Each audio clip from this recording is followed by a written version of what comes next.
Maybe. Hello and welcome. Hope you're doing very well today. Thank you for joining me. This is a new setup that I'm kind of trying to work out. I might move the camera a bit further back to give you more of a route, more of a view. I don't know. Let's have the cheeky Thunderhawk there, maybe. Hope you are well. Thank you for joining me. This is the first day of live streaming in December. No, for building the Thunderhawk, Spaceman Thunderhawk Gunship. As always, I'll be checking the chat. I've got a little chat thing here. Yeah, I've completely reorganized the desk, moved it in a different position. I think it looks great, but obviously lighting is the next thing. So in the next week or so, I'll be trying to get better lighting than this, and then we can go from there. Hopefully in time for the Lego live streams. But yeah, how are you all doing? Please do put in the chat what you're up to, or if you're doing any hobbying. And I'll be here for the next sort of few hours. Hello, Kriegsman. Yeah, thank you. I appreciate that. Yeah, the reason why I wasn't doing any live streaming for a while is because I got a copyright strike. You might have heard about this. Yeah. And what that does is it stays on your channel for 90 days, and you not only do they remove the content and stop your live stream, but it also stops you from live streaming anything, which is, I think, pretty unfair, because, well, I've been on this channel for a number of years, and you know, I wasn't doing anything like nefarious. I mean, I've got thousands of videos, so well, it's not like I'd continually live stream content that I wasn't supposed to or anything like that. This is the majority of my content right here. But yeah, this whole series, these few days or however long it takes, this is all dedicated to you, Kriegsman. You supported this channel. You purchased this Thunderhawk Gunship completely. So I want to say a massive thank you, and I'll be mentioning you in every one of these videos. This is my favourite model out of all of the models that Forge World make. Not just for its looks, but just because it's so enjoyable. Kind of reminds me of like a big spaceship kit, really. I'd put off getting a Space Marine Thunderhawk for so many years until Paul, one of the designers, I met him. He completely redid this, and when it was first announced and shown, I think many people were hoping it would be in plastic, myself included. I mean, you know, but if they did do it in plastic, it would be probably £300, so only a little bit cheaper, and it'd be probably double the number of parts. And you're already looking at, well, 63 unique parts. I would think that would go for 400 parts, maybe 300. Yeah, so I was super excited, and I built this first one quite a few years ago, what, 5-6 years ago now, and absolutely loved it.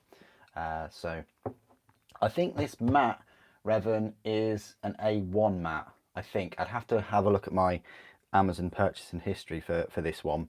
I'm going to get a slightly smaller one to paint on, so I don't mess up this one. This isn't a new mat. This is the old mat, just reversed. It's double-sided. So yeah. No worries, Revan. That's good. Hello, Maxim. How you doing? Thanks for joining. Okay, nice one. Yeah. So Kriegsman, you are base coating your Death Guard stuff, or Mordian's Death Guard stuff. Excellent. Right, so I'll be here from about 10 o'clock over the next few days, possibly even Saturday as well. I'd like to be. So first things first, I'm just gonna, it's like a little introduction, I guess, because it's been ages since I've built like a big Forge World model, but I've dedicated all this time to do this. When was the last time I built a big Forge World model? I don't really count the Falchion because I didn't complete that, but I built the last one, I'd probably say the Astraeus. Was it the Asterius? The Asterius? Maybe the Asterius? From what I can think of. But anyway, that's another story. We're focusing on this. And then, believe it or not, next week, we'll be building the Lego Razor Crest. So going from one big spaceship to another one. Absolutely fantastic. If you want to see what the rest of the desk looks like, I'll just move it around. It's very clean and tidy. I've got the Warlord Titan there, and it looks like he's going to be possessed by like some kind of chaos demon at the moment, or he's just probably hitching a ride. Yeah, so that's what the kind of like the rest of the desk looks like. Bit of a cheeky look at what's going on in the bottom right hand corner in terms of Slaves to Darkness. There'll be some content for that coming soon. So if we can just get the angle right again, I think that'll be fine there. So yeah, bit of a kind of trial and error live stream today. So what I've got is right here the box. Oh, I'm trying to be very, very careful with it though. The box of all of the Thunderhawk pieces. These boxes are great. I store all my miniatures in these because you can layer them as well. So you can store a load of miniatures or tanks and then put a layer of bubble wrap, another layer, and then if you're really cheeky, maybe a third layer. I just find these boxes great to store things in.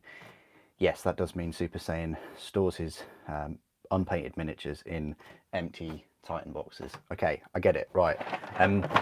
What we'll do is, today it's going to be quite a casual sort of entry into building a Thunderhawk, so I'll show you all the tools that I'm going to be using throughout these videos. As I say, I've left the comments open for everyone, so you can all comment. I was going to have them members only because, you know, supporting the channel is really great, especially for a model like this. I mean, you know, these videos and this model is only because of the support from Kriegsman. So yeah, I just wanted to promote that. But basically, I will be building the Nemesis Titan. In that video, I picked that up, what, start of the year or so quite a while ago. But yeah, if you're interested, I would like to do some live streams of that miniature. I wasn't I know that I did like a Nemesis build guide, Nemesis Titan build guide for that one, but it wasn't live streaming. I'd like to do that for one of the Titans. I've always said I'd like to live stream a Titan build. So yeah, quite a casual sort of live stream today. I'll just be the parts are already clipped off the gates. I did that probably a year ago. I received this Thunderhawk over a year ago now. I think it was like November, December time. What I like to do when I get any Forge World kit is inspect all the parts first of all, make sure there's no slippage, and one of the best ways I do that is by recording an unboxing.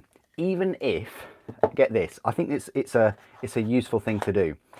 Even if you don't have a channel and you know, you don't want to hear yourself talk, or you don't want to make a video with yourself in it, I think it's quite a good idea to just set up your phone on a tripod or something and just record yourself unboxing a big kit like this, so that if there are any discrepancies and things, you can just cut that part of the video out or screenshot it and then bundle that to Forge World if you have any issues. And that's usually the kind of advice I would give sort of a few years ago. But now with the kits of this year in 2022, I've just been blown away by the quality of them. I really have. But yeah, going back to the first things I do. So I'm just having a coffee at the same time. Try not to spill it everywhere, which for me is, you know, a given. Anyway, yeah, so the first thing I like to do is unbox it. Obviously record myself unboxing it.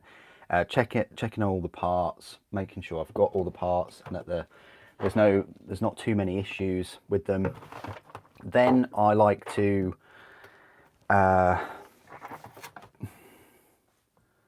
separate them all into like bigger parts and smaller parts, things like that. Put them in big bowls, big clear like washing up bowls or vegetable salad cleaning bowls, whatever, and then put a load of very liquid or washing up stuff and fill them up with warm water, not boiling water or piping hot, just warm water. It can be cold, you know, it's fine. But I like to do that, and then I leave them either overnight or for 3 hours minimum, and then I tip all the water out, and then I just refill the water. So I don't put any more detergent in. I just have it, you know, just normal water, just to top it. I say top it up, and what that does is it gets rid of all of the releasing agent, and then the second lot of water I put in kind of makes sure all of the soap is off the parts as well. So it's kind of like a two-stage process really. And then after that, for another 2 or 3 hours, I'll take the parts out, but brush them with a toothbrush, either under a tap or in a bowl. I've been doing it with just a bowl recently, but anyway, so strange that I've got that left over, but anyway, it's probably for a reason. Yeah, so I'll do that, and then I'll scrub them each part individually, and then I'll lay them on a like a, I say kitchen towel, like a dishcloth really, and then I'll just let them naturally dry for a few hours or overnight, and then after that I will clip all the gates off. And this is the stage where we're at now. We've clipped all the gates off, and we are now preparing the parts. And what I mean by preparing the parts is I'll be using one of the blades. I'll show you what blade I'm going to use. Well, it's a mixture of a blade and some clippers, just to clean the parts off. Maybe get rid of some slippage, maybe. I don't think we'll be getting around to filing today. I think filing will be tomorrow. But I'd like, again, time-wise, we might finish the filing tomorrow. We'll see. And then, so that means that Friday we can build. And building this model, it's not going to take an awful long time. One of the difficulties in this model really is the magnetization, and I think I've got all my magnets, but if I haven't, I haven't. But my guarantee to you today is I'll only be building this and completing it in the live streams, so at least you know that you're not going to miss out on any. And as always, all these videos are going to be up on the channel under the live stream tab. So a fair number of parts here. I have actually brought along the plastic Thunderhawk for a ride as well. We'll just put that there.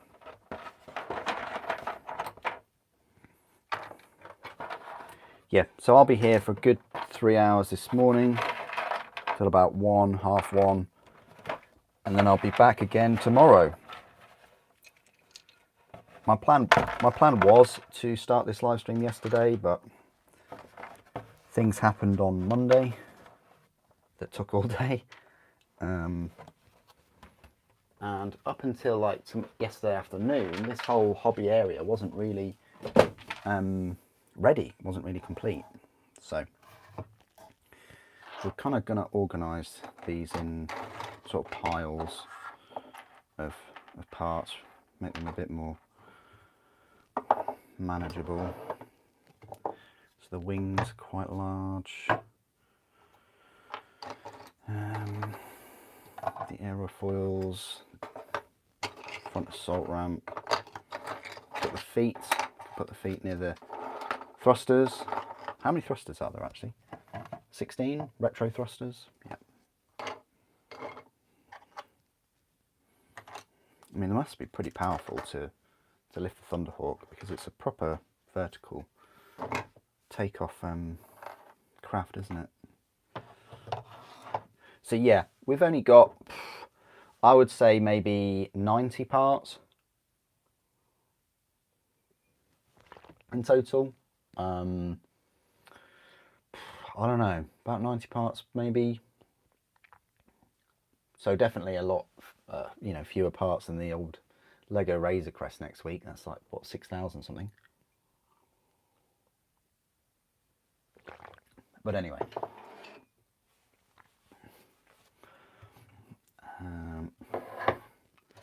So we'll continue just to organise these in their retrospective piles. I do like the missiles. They're pretty cool. Pretty cool.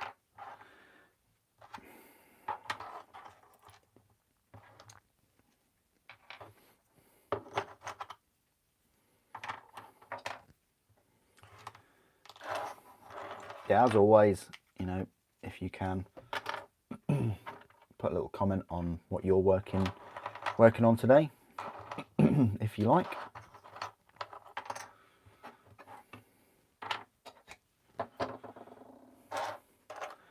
This is another reason why I, you know, wished that Forge World would make chapter specific doors or Legion specific doors for the old rhinos. You know what I mean? Yeah, because then you could really custom your Thunderhawk, at least on the sides. I can't remember whether they did make a custom back panel.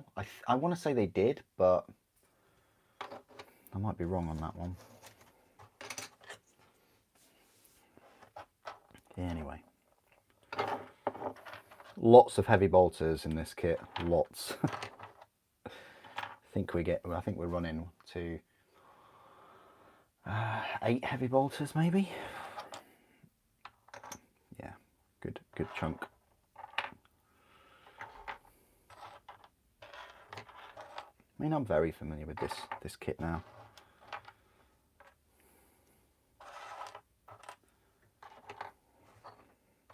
Which is great. There for the missiles, they're the missile supports. That's the landing gear. That's the, say, console, 2 consoles there.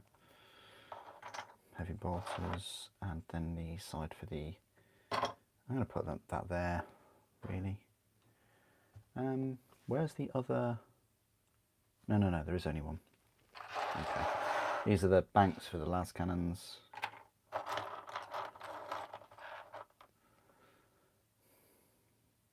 It's strange. I often wondered that, like, what these are, because, you know, with the Devastator squads and things, you see these, and the heavy support squads, you see these with these. I want to say like they're ammunition cartridges or something, but you know, las cannons, they don't really run out of energy. Well, they do, but it's always the barrel that that dies first, if that makes sense. Like, the barrel just warps through so many firings, as opposed to, you know, the number of shots that you get in the charge, or whatever you want to call it. Oops. So we're not gonna, as I say, it's gonna be quite a casual live stream build today. Just cleaning up some of these. Well, we're gonna try and clean up all of these in these few hours. They're the caps for the last cannons again. I don't know whether there'll be any gluing. Maybe there's some quick wins in places, like the heavy bolters to these. They're quite a quick win. But the heads, look, you get these Mark 9, are they? Can we zoom in, Mr. Director? I don't know. You see what I mean about lighting? I will get this better lighting next week. But yeah, you get this funky dude, got like a Space Marine pilot. Anyway, yeah.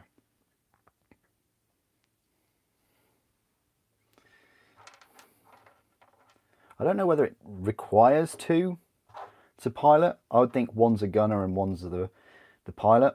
I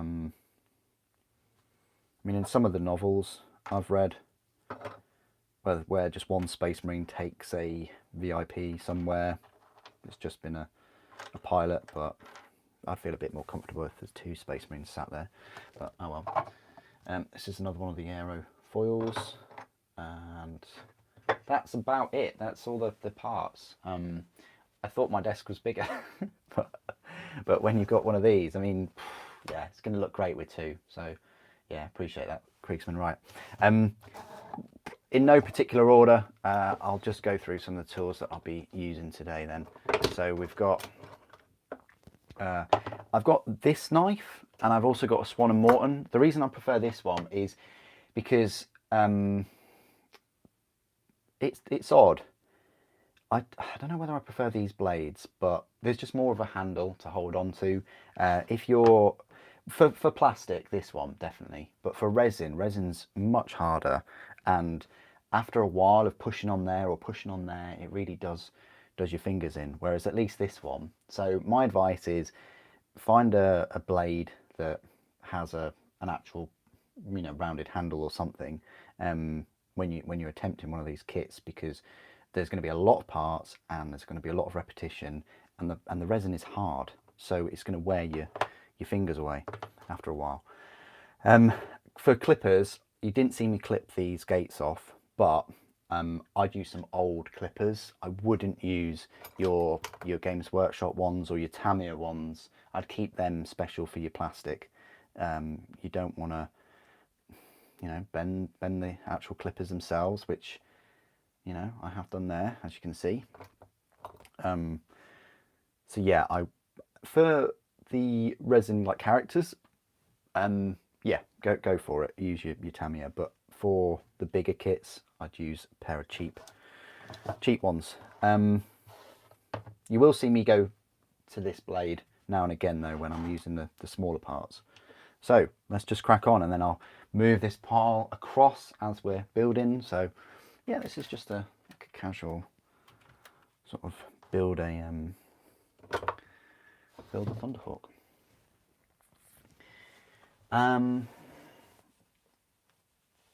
I know that's not the old one, Charlie. It's the new one.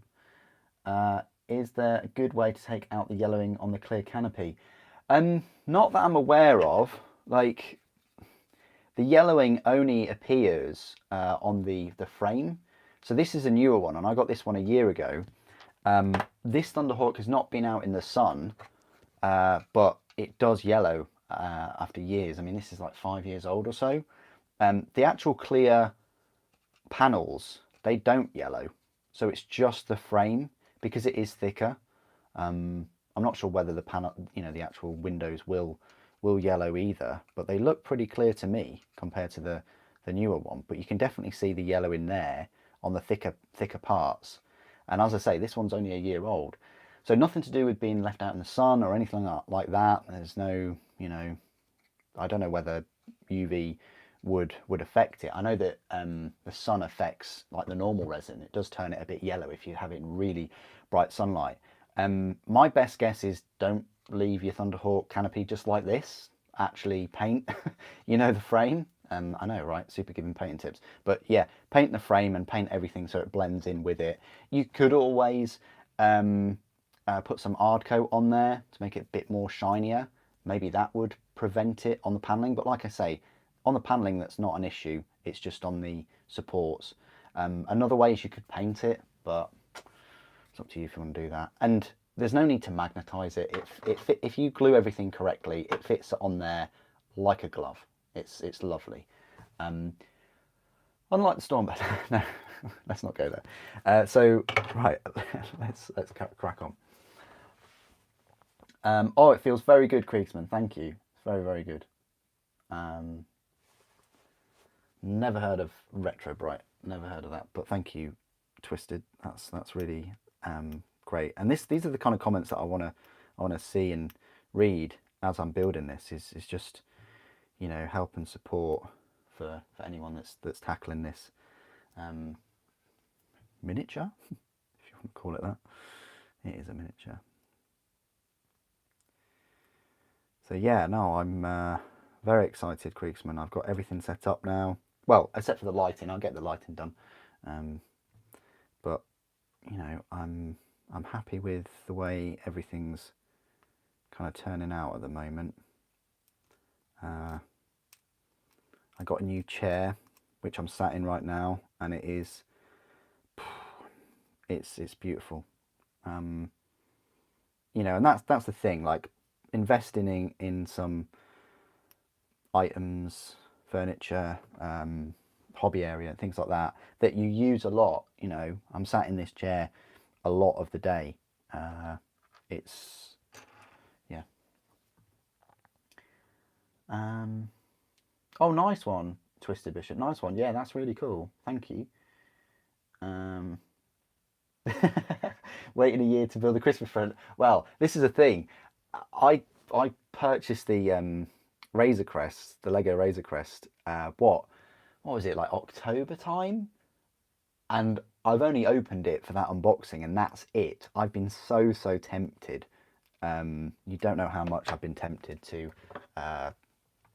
start building that Razor Crest, even to, you know, unbox Baby Yoda and, well, Grogu, and you know, just build him. But I didn't. So I've left that for next week. But yeah, you know, Kriegsman, I've had a lot to build and, you know, get ready for the channel and things. But this has just been sat there. But now I wanna build it and complete it. This will be for Dark Angels, like the other one. I'm not in the position of having a Thunderhawk per legion for those 6 legions. That's just not a, yeah, no, that's just not a possibility. Is there such a thing as too many Space Marines? Because I think that would qualify. But yeah, I'm sure there are people out there with a few legions with a Thunderhawk per legion. I'm sure there are.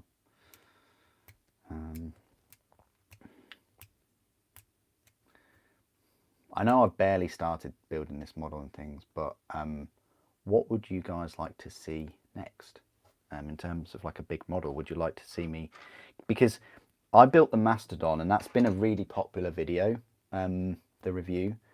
So I would like to build a Mastodon live to give people you know, tips and things.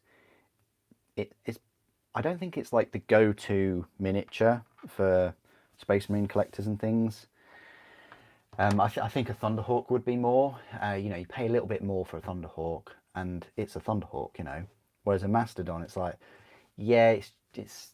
I mean, Mastodon's awesome, but it's just a big transport, really. Whereas a Thunderhawk, you know, you've got the turbo laser, and you got your las cannons and all your missiles, and it's just iconic, isn't it? Whereas a Mastodon, it's like, oh, you've got some flamers on there. I mean, it has got an awesome looking melter cannon thing at the front, but yeah.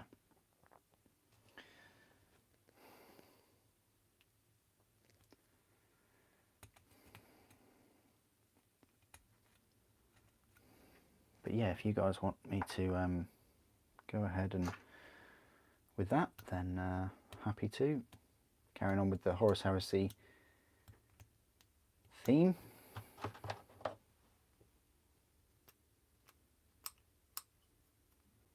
I've got the Scorpius tank coming on Saturday. Well, Royal Mail, you know, fingers crossed Royal Mail deliver it. Yeah, so I'm looking forward to that tank. And then there's going to be a Horus Heresy video, like, you know, kind of like the state of play kind of video that I've wanted to do for a while, where I'll be showcasing all the Horus Heresy models and things so far, since what, June, when we had the release. You know, what we can expect in the future. So yeah, that's an enjoyable video that I've done.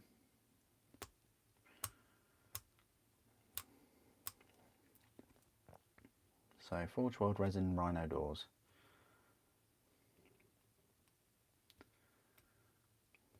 Yeah, as I say, I kind of wish that they'd kept the chapter specific or legion specific, you know, rhino doors. Just to add a bit of customization to your Thunderhawk, really. Yeah.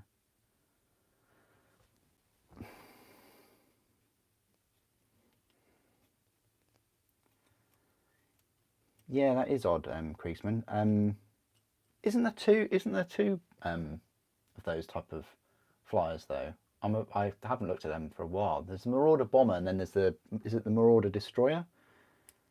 Does that have the missiles?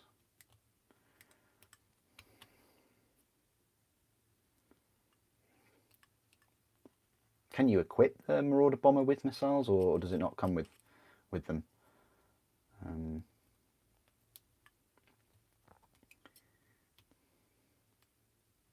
Hey, speaking of all things Space Marines and things, everybody check out the Space Marine 2 trailer. Come on.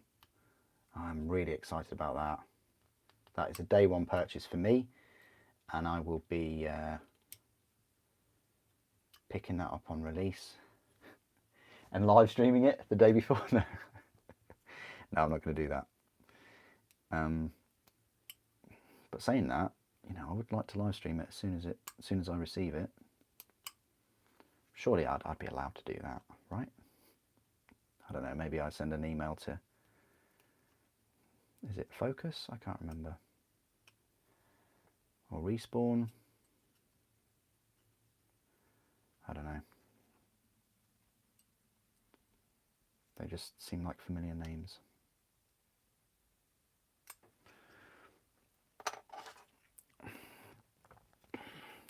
What we're doing is we're slowly moving. The downside of having the desk this side is I've got to be really careful about this cutting mat overlapping the edge, because if I lose a piece down there, it's game over. It really, really is. I have to then use a whippy stick to like pull a piece across. So I might just like sellotape or put some gel or sealant between the cutting mat and the wall there. No, that would be a bit extreme, but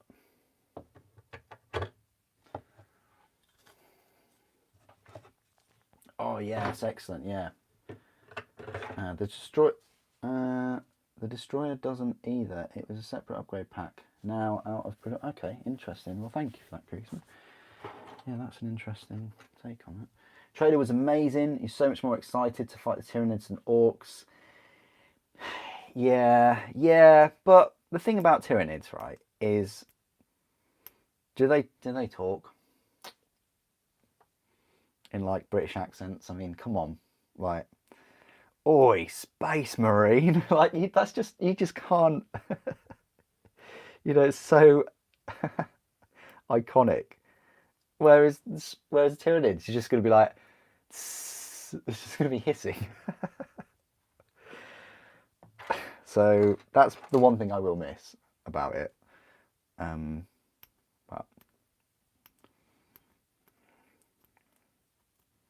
it's almost like you feel a bit sorry for the Orcs, like, and the Gretchen and things, like mowing them down. Maybe they thought about that and they just thought, hang on, nah, you're a big Primaris Space Marine and you're just squishing Orcs. We need to fight some beasties instead. Some Xenos. Well, orcs are Xenos, but you know what I mean.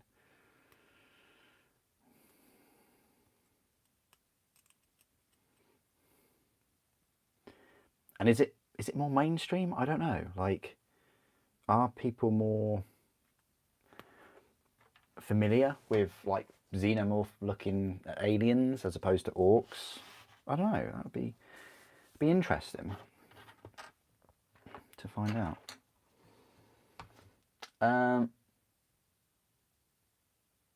10th edition being a Tyranids box. I think it is. I think we are getting Tyranids. Yeah. Stephen Fry's in. Yeah. I don't know. Are they? Oh, this opens a can of worms, doesn't it? About gender and, you know, are Tyranids male, female? What are they? I mean, it's a. Could we have Stephen Fry narrating some Tyranids? Or could we have female narrating a Norn Queen? Could we have a male narrating a Norn Queen? I mean, crikey, there's so many things we could do nowadays, can't we? Brian Blessed as a Tyranids. Captain Titus, he's alive. And then you got, instead of the monkeys on wings, you've got the gargoyles, yeah, flying off. Brian Blessed is a flying hive tyrant. There we go. We've got it. We're already getting the cast. They've probably recorded all the voices by now. What a lucky job, though. Someone is sat there right now being paid to test the game and to play it. What a dream job.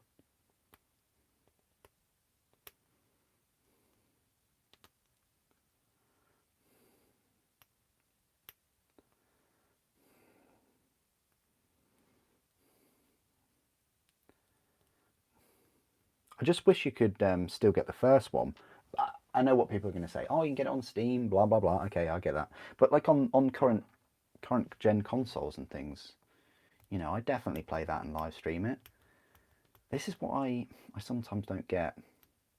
They remove like older games. I know that Spaceman came out, what, 2010 or 2009, was it? So it's a good 12, 13 years old, isn't it, that game? Well, I think it's that old.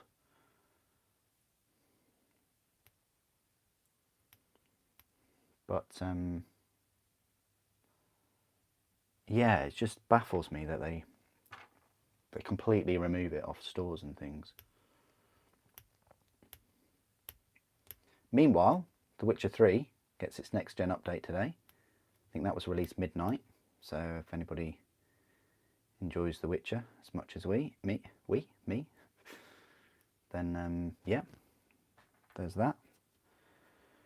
I'm getting these resin parts all over. It's probably a good idea to wear like a butcher's apron or something, which I'll probably transition to in a moment.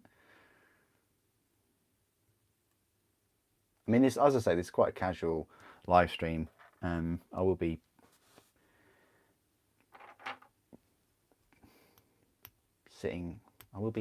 leaving this chair and just grabbing a cup of tea at some point as well.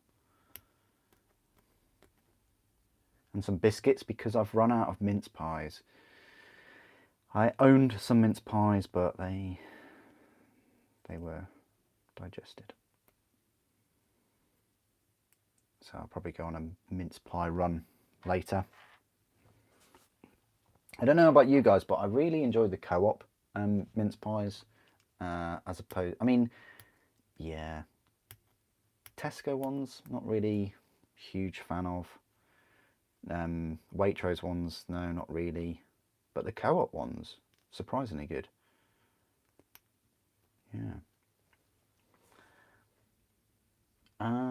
Let's read some more of your comments. The voice of Peppa Pig for the Hive Mind. Ooh. Ooh. What else? What's everybody else doing? You're currently painting a Thunderhawk. Oh, nice one. Devon, put it in the Discord. We'd love to see your progress. Oh, maybe I should put the link for the Discord actually when I say that. Hang on, guys. Let me just get the link to it. And then you can post a picture of it. And then we can all view it. I've got some kind of links. Where's my links? Discord. Ah, here we go. So, copy link. Pop it there. And then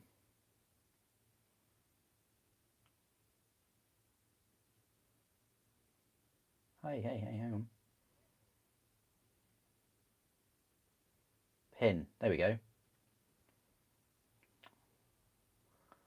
Oh, thank you, Devon. No, it'd be awesome if you could. Like, you know, you've shared that you're doing that. That'd be really cool. Very rare that we see Minotaurs. Space Marines and things. So that'd be super cool. I put data saver on my own live stream, so hopefully that will give you this in a decent quality. As I've mentioned, I might not have mentioned it in live streams and things, but I am planning to upgrade the camera and the setup for the live streams. So, you know, watch this space. It might be next week for the Lego live streams, but we'll see. We will see.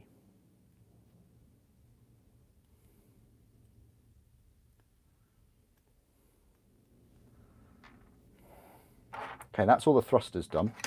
Let's continue with these rhino doors. As I mentioned at the start of this video, it's just a casual stream, just cutting the gate shims or whatever you want to call them, I don't know, the excess off the gates, and a little bit of slippage maintenance today. So no filing today, so I don't need to get the mask out. Probably will be using the mask tomorrow morning though. In terms of time, like if I wasn't live streaming and talking and, you know, taking little breaks and things, the previous Thunderhawk was 2 days, but that was, I wasn't rushing, but that was me going for it. So 2 full days from start to finish.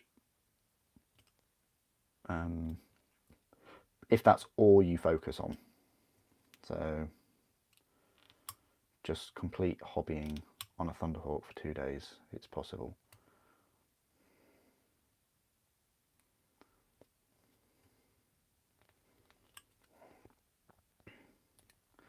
But the most important thing when you're doing all this is there's no rush, absolutely no rush to get this done.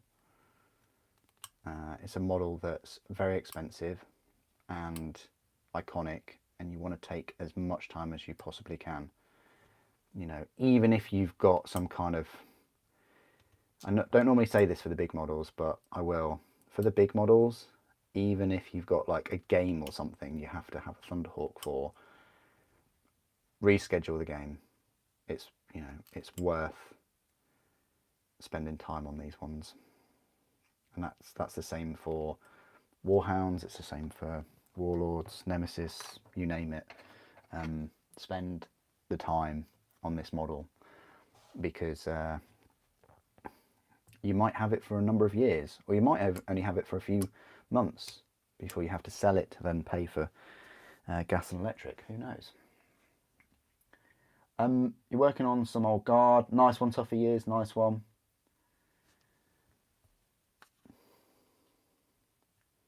Hello, Jochi. Jochi? How you doing?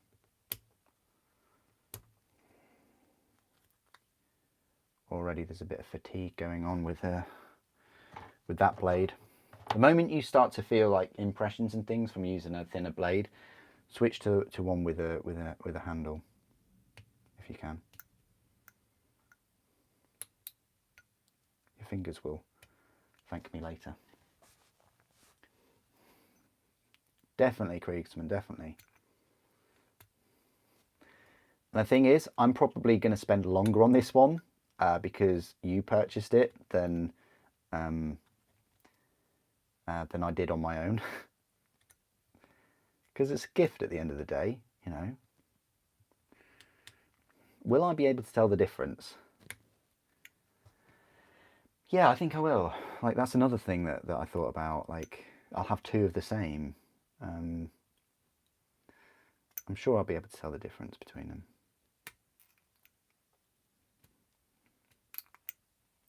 But I want to build this in the most extreme, like... I'm deciding whether to put it on a base. I would like to put it on a base, don't get me wrong, but with the landing gear, you can't really magnetize because they need that glue support. You have to fully commit putting it on a base, and you have to drill a big hole underneath it. And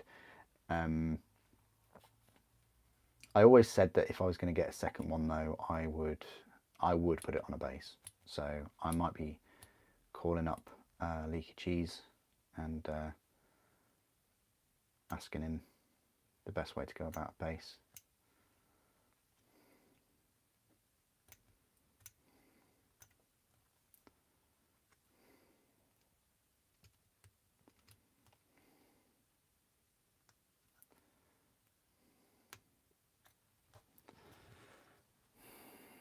Yeah, that definitely needs a bit of filing when we get round to that part tomorrow.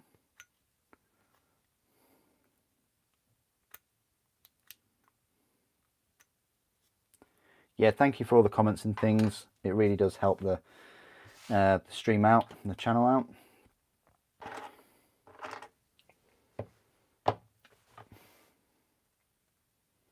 Yeah, sorry.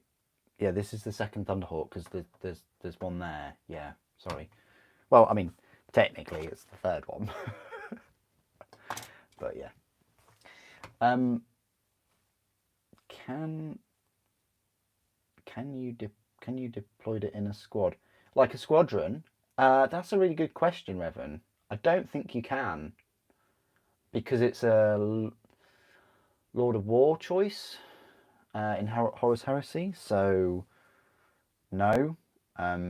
Much like the Mastodon, you can't, or the Titans. Yeah, I think in the Horus Heresy book, I don't think you can deploy Warhounds in a squad. I'd have to look that up, but I don't think you can.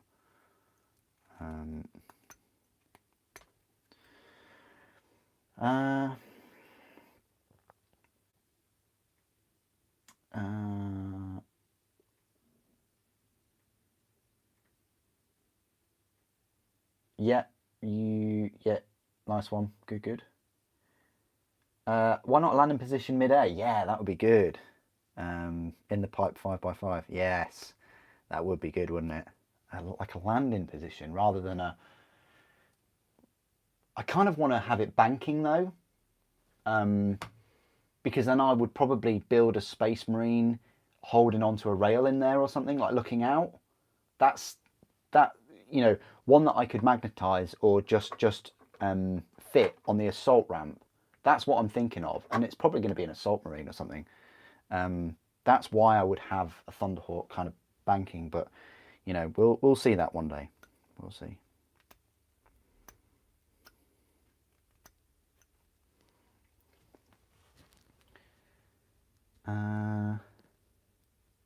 Oh, that's really cool. Thank you. Oh, I love it when people kind of relive how they were introduced to the channel and things. That's really awesome. Oh, that's great. That is great.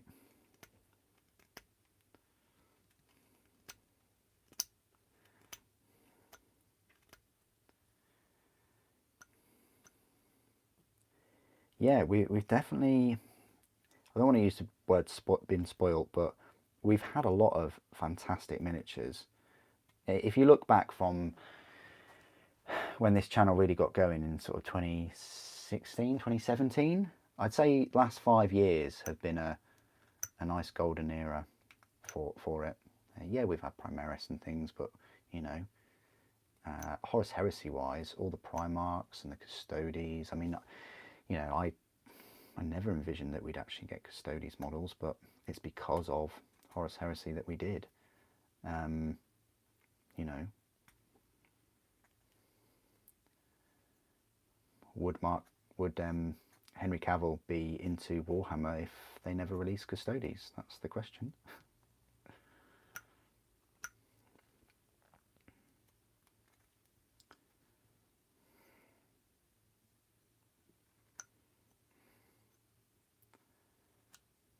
So what I think these are the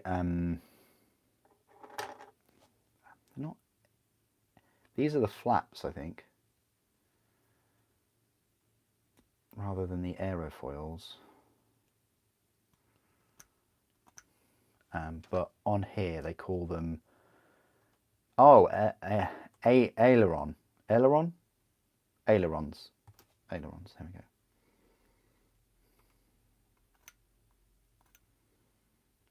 I should play more Microsoft Flight Simulator, shouldn't I? Let's face it.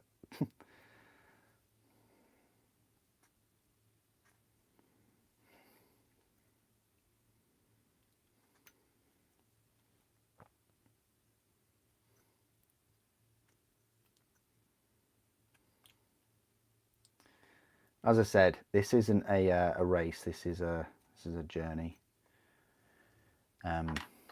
Cleaning all these parts and going through it. This is some flash here that you'll probably get in Forge World kits. Look, prime example is actually the doors. Like, I've taken away some of that in the pre-build, but yeah, that's just, yeah, you can kind of get rid of that absolutely fine. I'll just leave it like that. But yeah, just an example there. These are going to be a pain, but I'm going to have to do these today. You can see the flash in each one of these. Oh my lord. They take ages.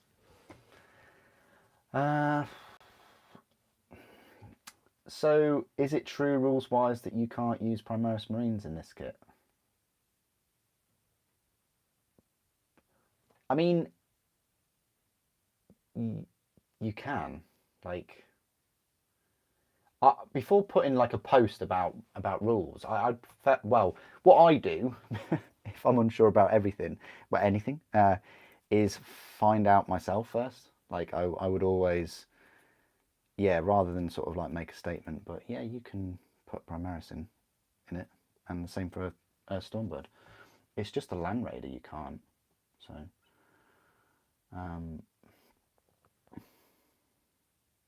oh, don't forget some regular breaks. Thank you, Stig. Appreciate that. Good to see you. You've changed your profile picture. I didn't recognise you for a while. But yeah, yeah, it'd be nice to talk to you in Discord as well sometime soon. Hope you're well. Yes, that's a long time. Jochi or Yochi. Did I watch the new Dragon Ball movie? Came out in August. No, I didn't. I didn't. But I saw that they've got a new game out, or there is a new game coming out, I think.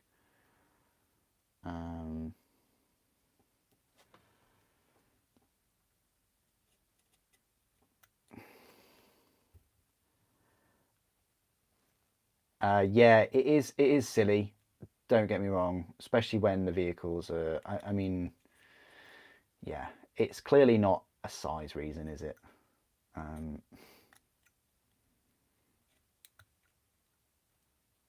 You know, they've got the. I think it's a price reason. I think it's a cost reason. It's like, you know, It's like, oh, if you want to transport your Primaris, you have to spend £45 on a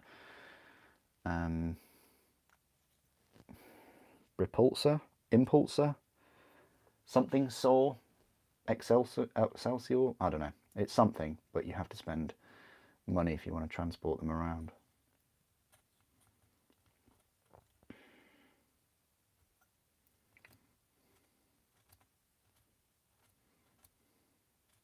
I think it's because deep down they kind of know that the people that will get Primaris are usually the ones that already have Space Marines, and if you've already got Space Marines, you're clearly going to have a few Rhinos and Land Raiders.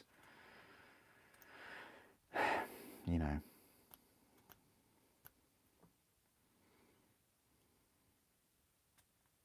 Yeah, it wasn't good. Wasn't a good decision, I don't think.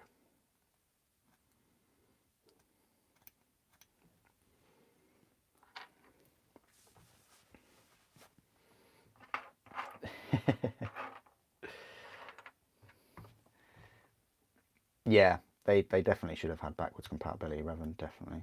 Totally agree.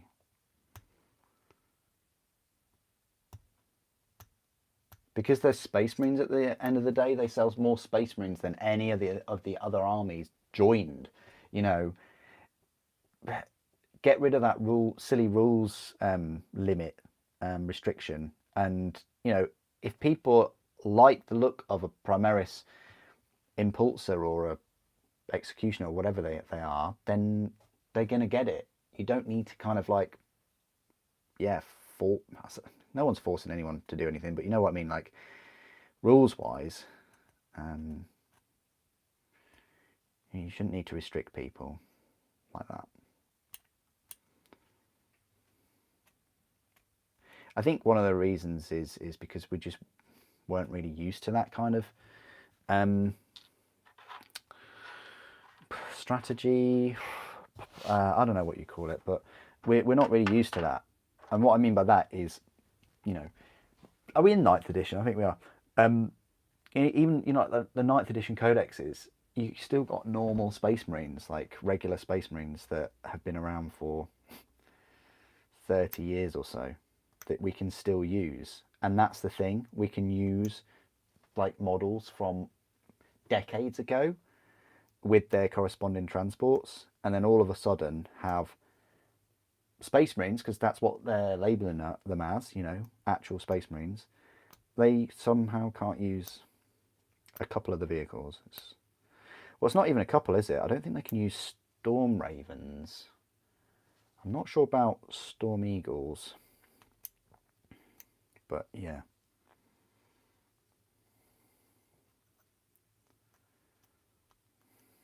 I'd have to look at the Imperium book about those two.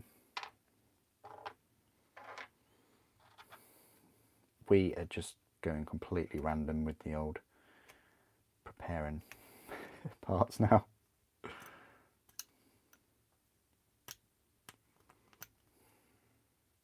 But I hope you're enjoying the stream. Thank you for all the questions. It keeps the stream lively. I'm glad to be back. Thanks, YouTube, for letting me live stream Warhammer again.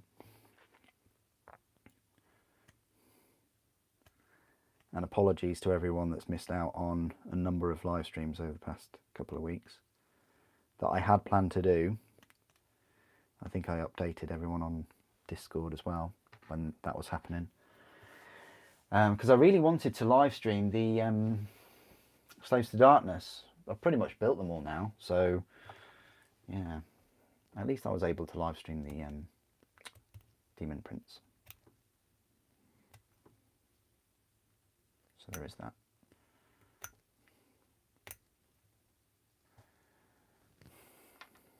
So we should have 6 of these missiles. I'll go get the rules in a moment, both the 40k and the Horus Heresy rules.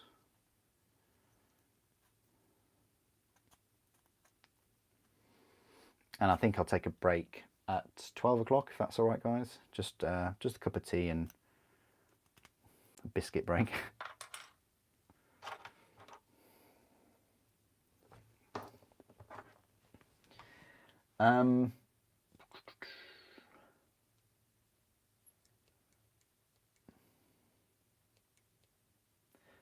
Am I going to build Lego this Christmas? Yes, I am, Revan. Yeah, I did the unboxing of the Lego Razor Crest Star Wars Mandalorian, and that's what I will be building. I just thought I'd get the Thunderhawk out of the way. No, I thought I'd try and build what I can of the Thunderhawk first, and then move on to the Lego.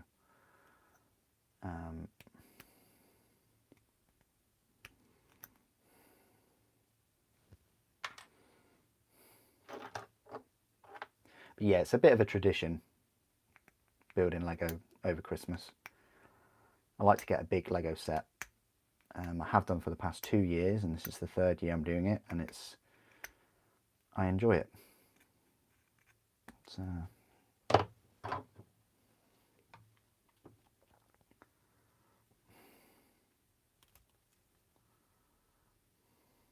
Is the Razor Crest cousin of the Razorback? No, not at all. No. They just have razor in the word, that's all.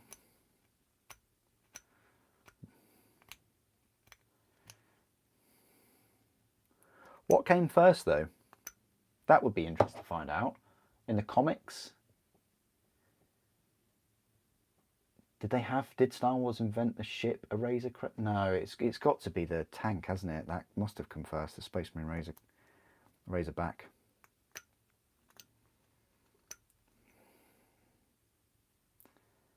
That was a tank I never really picked up. They used to sell the Razorback in it was I say hybrid kit, it's a combination kit of plastic, the old plastic Rhino kit, along with some metal parts. And so the weapon, you couldn't really magnetize it or hot swap them, but you only had one weapon option, that's what it was. And it was 2 plasma guns flanking a central las cannon, and that was the Razorback tank. And then they brought out the full plastic kit, and you could have twin-linked las cannons or twin-linked heavy bolters. And it was still a separate kit for quite a while. You had separate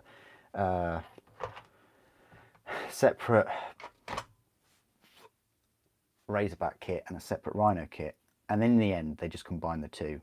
So now the Rhino that you buy has got parts for a Razorback.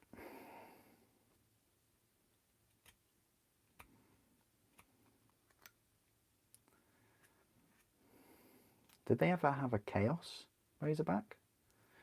Well, if they did, it's not in the Codex anymore. You'd think that World Eaters would like one of those, you know. But I guess if it's the same speed as a Rhino, you just pack all of your World Eaters in a Rhino. Speaking of which, the new World Eaters do look good. I'm looking forward to covering all of them for everyone.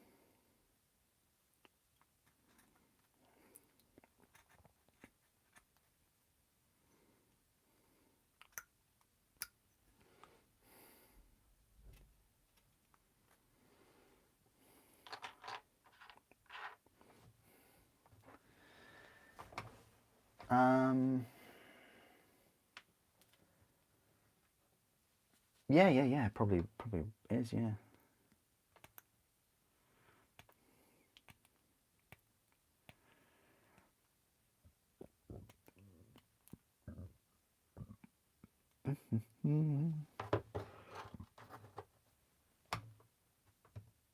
Yeah, no worries.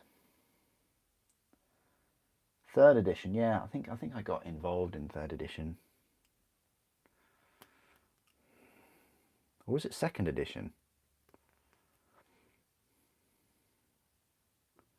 Didn't 3rd edition have the Warhammer 40,000 in green, but 2nd edition it had it in gold and red? Because I'm sure I saw a Razorback box in that colouring, And it was a metal, yeah, it was a metal plastic kit.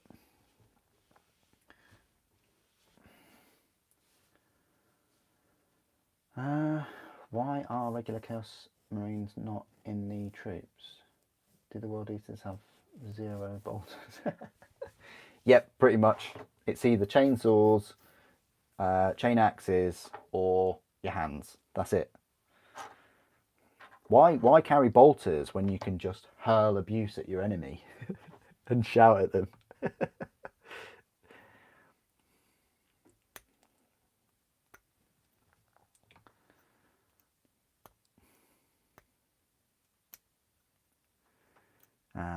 I'm looking forward to Angron as well. His rules seem pretty good. Games Workshop put his rules on the community page. He's not as powerful as a volcano cannon, but you know, he's still pretty powerful, I guess. Based on the latest video, what Combat Patrol box are you getting? Please tell me it's a Grey Knight box. What? Grey Knight box?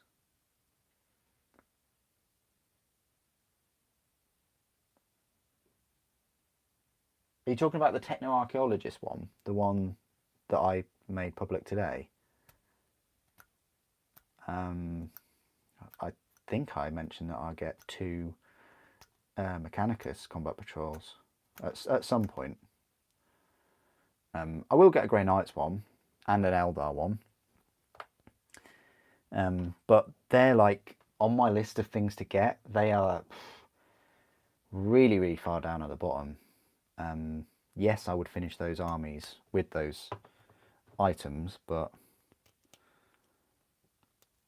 there's quite a few things that are higher up. The thing is, I had planned to finish the Death Guard, purchasing all the Death Guard in October, towards the end of October. That didn't happen, so then I changed my schedule for the November. That didn't happen, and now this month it looks like it probably won't happen either. I mean, I've only really got to get more Mortarion and a Dreadnought, but still, you know, a Primarch and a Dreadnought is still 100-something pound, isn't it? It's a big chunk. But then I've only got 2 legions left. Imperial Fists and Emperor's Children. Emperor's Children are going to be the pricey ones, I think, because I've got to get Eidolon, Saltarvits, Fulgrim. Probably one of my least favourite looking Primarchs. Also,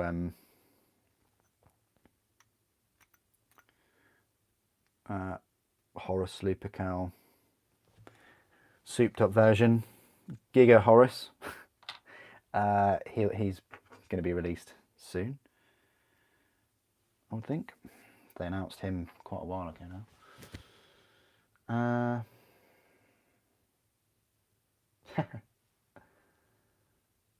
This is true. Still haven't finished the Soulblight and Lumineth. Yeah, I know. This is very true. I'd love to. Not only them, but Gloomspite. You've missed out Gloomspite. But yeah, I'd love to review these for you because they're so cool. They're such fun minis. You know, will you ever get a hag review? I don't know. This gorgeous girl. She's just absolutely stunning.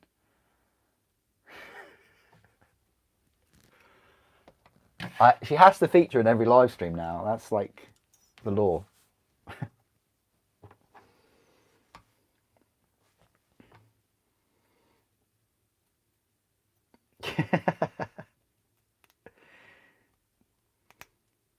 She is my bae. Like,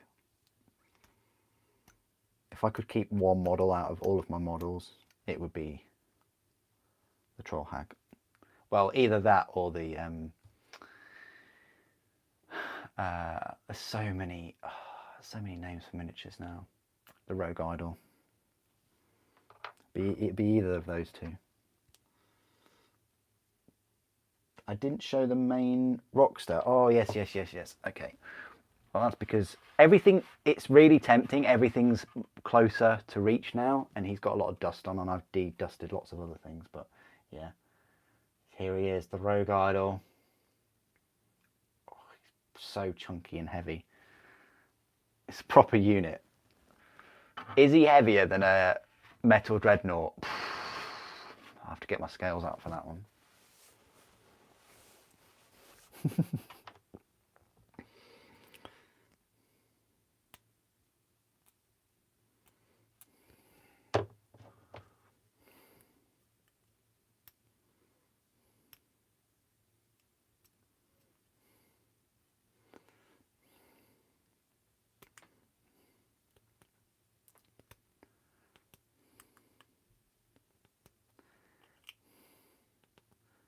I just thought it would also be funny, me building this Thunderhawk, and if I do cut myself, then in the Lego build, I'll be wearing plasters. No, let's hope that doesn't happen.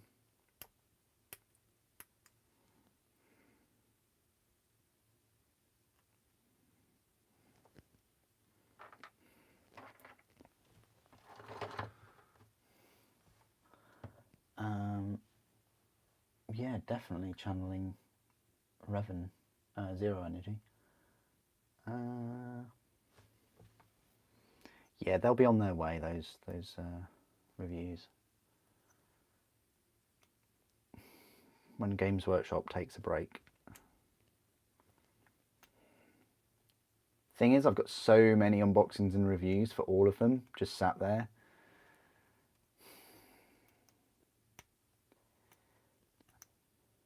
I suppose I shouldn't be complaining about too much content.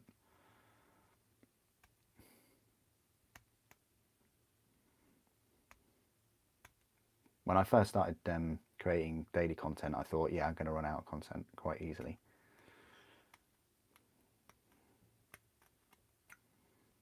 Here I am 3 years later.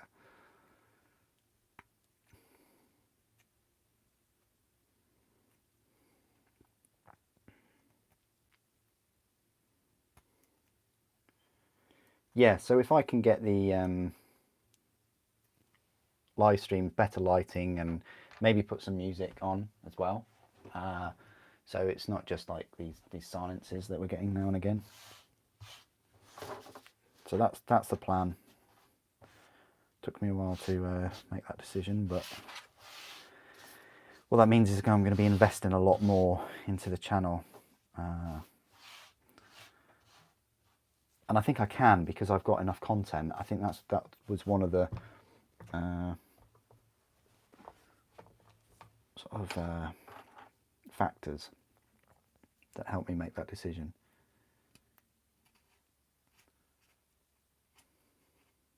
If I was running low on content, then I wouldn't be making those decisions. I'd be spending the money on content and the unboxings and things. I did hit a tendon, yeah, I did. That was awful.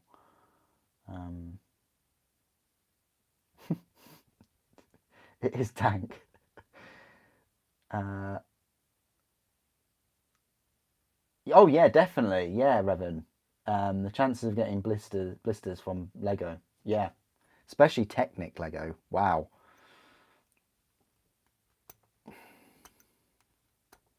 Fingers turn into the Rogue Idol's fingers building Lego.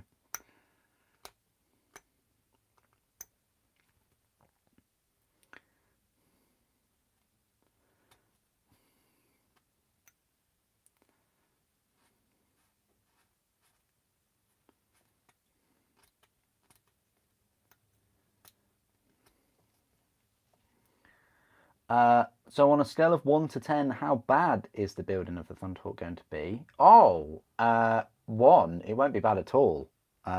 it'll be 10 on the enjoyable scale. This is an absolutely lovely kit. This is my favourite Forge World kit to build. I could sit here and just build 10 of them. I can't say the same for a Reaver Titan. Yeah, this is when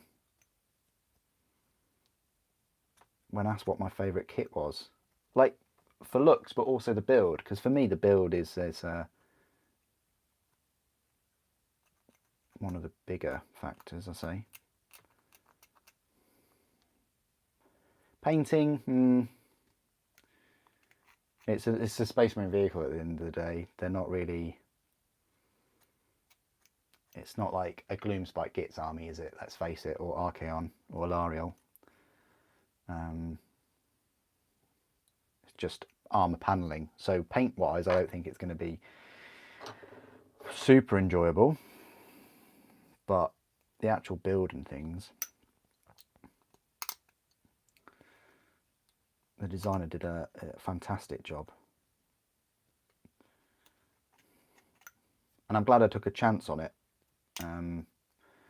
Because honestly, guys, you don't know how many years I put off getting an older Thunderhawk. I always wanted a Thunderhawk, and I just kept putting it off.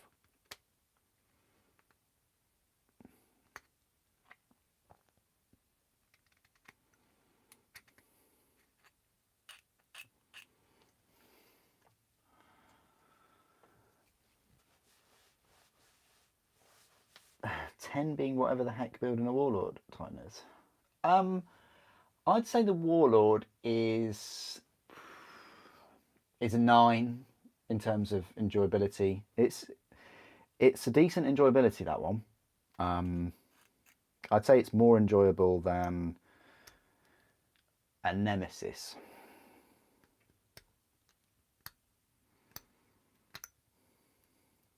Warlord is the most enjoyable Titan to build out of all 4. Please, Forge World, don't spend Will Hayes' time and effort and life energy designing a Wolf Scout Titan, please. If we see a Wolf Titan and I find out that Will's designed it, I'm just gonna be careful what I say here. What, give up the hobby for a year? Do nothing but paint for a year? Why should I be punishing myself for their decisions, you know? All I'm saying is Will Hayes could be designing, I don't know, maybe more weapons for Warhounds and Reavers as the priority, and then under that, a Warmaster.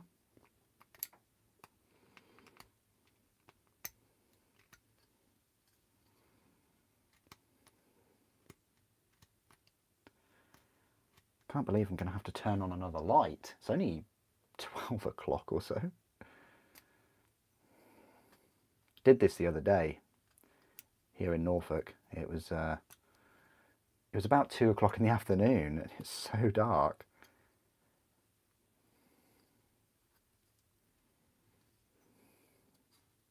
Yeah, I've worked out I'm definitely solar powered.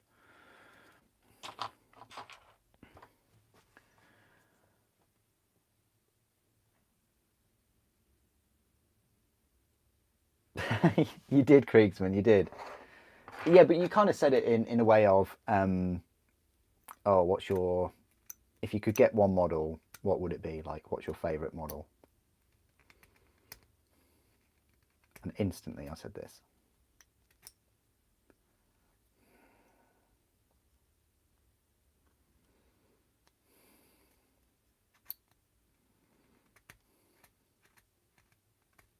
We're just going to flatten these out because they're flat on either side. That's why. You can see some air bubbles. You're probably not going to see them, but it's literally a 10-second green stuff job, liquid green stuff job.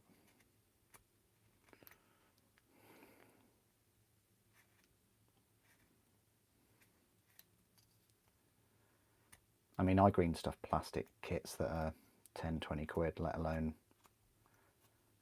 £500 kits. I don't know, is that how much this one is now? 500? Or is it like 600?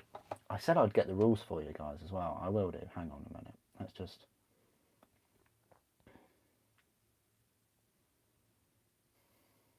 Oh, we can get the ring bearers as well.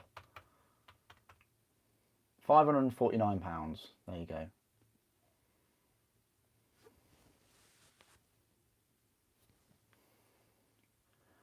Loyalist, Legiones, high to low. Yeah. Well, I can't even get a Mastodon if I wanted to. It's out of stock. I reckon some people are getting those for Christmas presents, aren't they? It's a nice Christmas present though. Come on YouTube, sort it out. Wow, it completely threw me out of the stream because it wanted to give me another advert. Brilliant. Welcome to the live chat.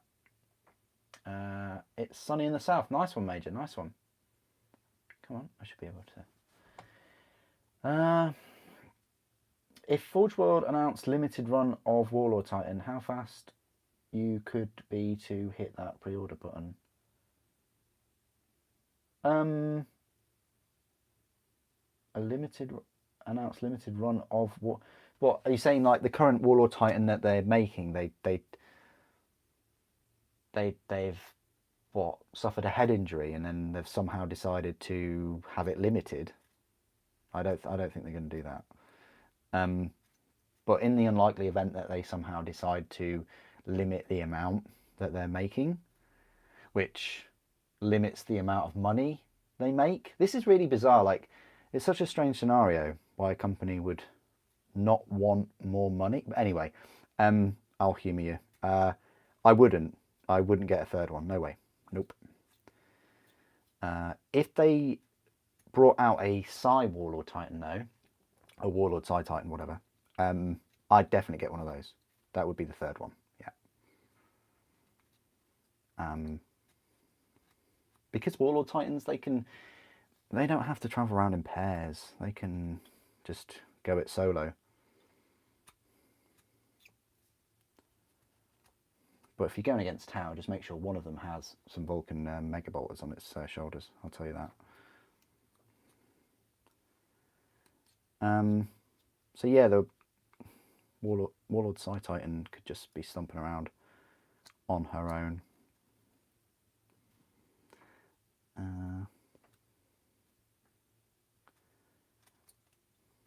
This is the thing though, like, they've brought out so many different weapons and things for Adeptus Titanicus for the little Titans that they really need to step up the game. They've been so lackluster this year, Forge World. Other than Kabanda and a few Space Marine Legion things, it's been, and Necromunda. I mean, I've been impressed with the Necromunda minis.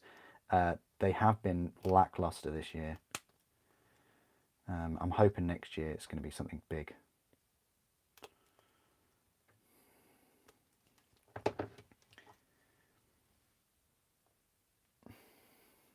Limited production. I don't know why they do that though. Like, they sell so many. Can't remember what number my recent one was. It's probably in the unboxing, isn't it? But you know, I don't think they do that. They've never done limited production runs of any of the Titans. You know, I don't think they have that in mind either when they make these models. There's a few Forge World models that are no longer in production, but that's not their goal when they start. There's all kinds of things that contribute to it no longer being in production. Everything from lack of sales to the molds going off to them losing the master molds to them designing and bringing out a better design model and things, which this Thunderhawk is hands down way better than the old one. Don't even go there with the old one. You know, you've got the CAD instructions, just perfect. Oh, I've just spotted a thing that I need to put some magnets on.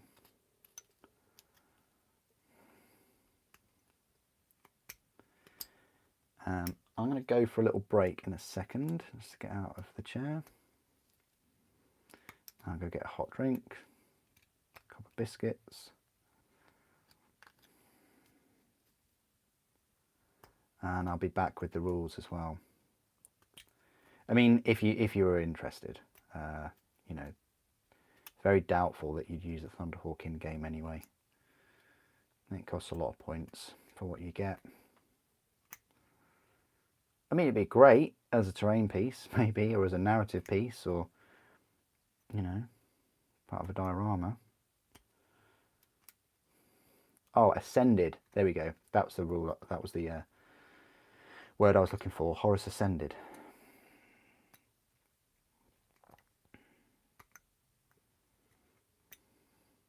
Will we get an Angron ascended? That's the thing, or can we just use plastic Angron?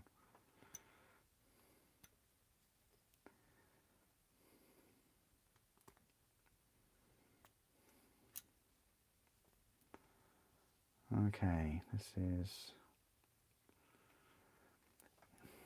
another one of those. I think we've got 2 of those in total, yeah. Right, we're making good progress. We are making good progress.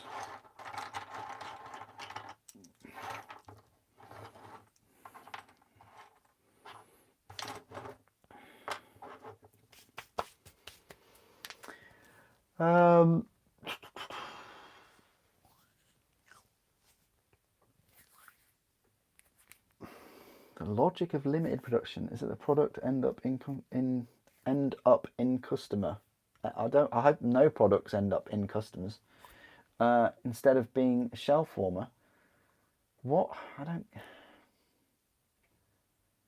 What, shelf warmers in their own factories? They're making plenty and they're selling plenty. What people do with them is, you know, is up to them, isn't it? No one has a control over that. If you want to, you know, no one can say, oh right, you know, you can only buy this warlord if you use it in game, or you know, whatever you do, don't just keep it on a shelf. It's like, they pay the money, they can do what they want, surely. Probably get away with using plastic new Angron. Thank you, Sang. Thank you. Yes, you could. Yeah, I think you could get away with using the plastic Magnus and Mortarion. From what I've read, and I've read all of the Siege of Terror books so far, yeah, that makes a lot of sense. Right, guys, I'm just gonna. I need a little sign that says "Be right back," but I will be right back. I'm just gonna go grab a cup of tea and a biscuit. Be right back. Getting a cup of tea. Right, I need a little sign. I'll try and find a little sign for next time. All right, back in a sec, guys.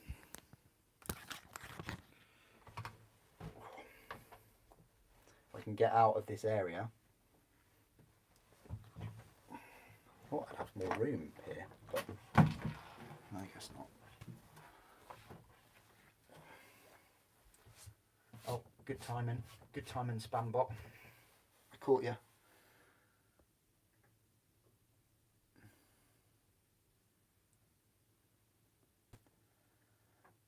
Let's just report that.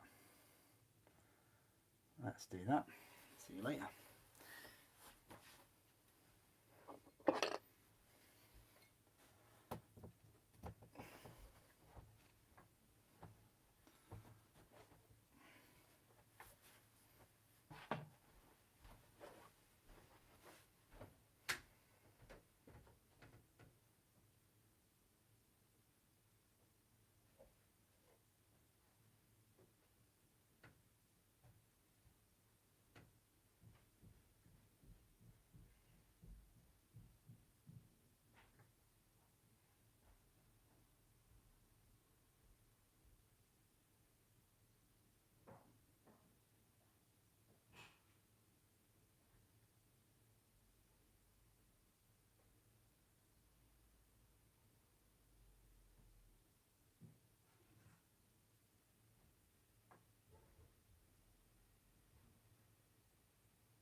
I am kind of back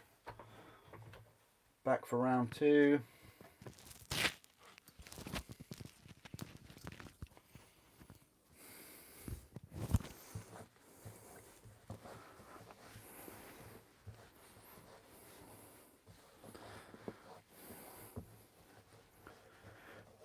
Yeah, what I'm going to do is put something on there just to, why would that, right.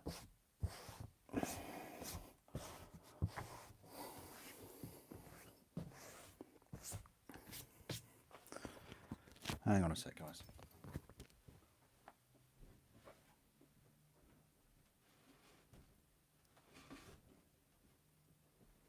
Okay.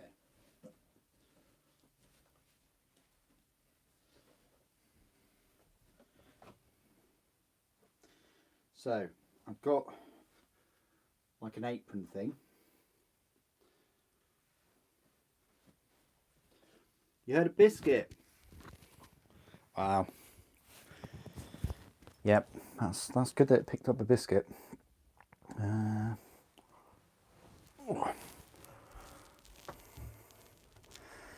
Okay, proper back now. Okay. What I've got is I'm putting this like apron thing on, a bit like a butcher's apron, and what that does is it then will capture all of this stuff, really, all of this, so you don't get it on your chair, you know, and all the rest of it. And also it's really handy because when you go to file, you can just wipe the file on the apron rather than on like your trousers or a bit of tissue or something like that. And good for painting, probably good for painting. I'm getting questions about the biscuits. I just had a chocolate digestive, like a couple of them, maybe 3. That's all I had, nothing fancy. But I should really be eating pies, mince pies at the moment. Got a cheeky cup of tea. That's actually really nice. Okay, let's continue.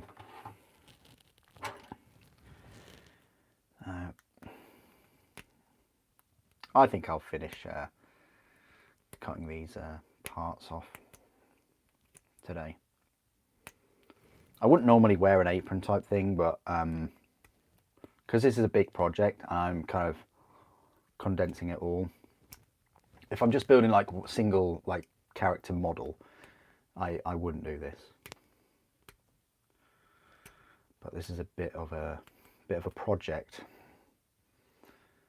Think of it as a Titan, really. I mean, is this more than a Warhound Titan? Probably. I think it is. But I don't know, those weapons are quite expensive nowadays.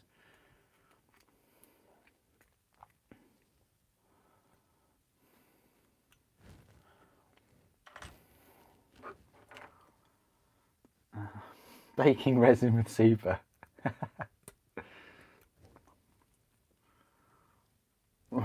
This is very true, Sang, very true.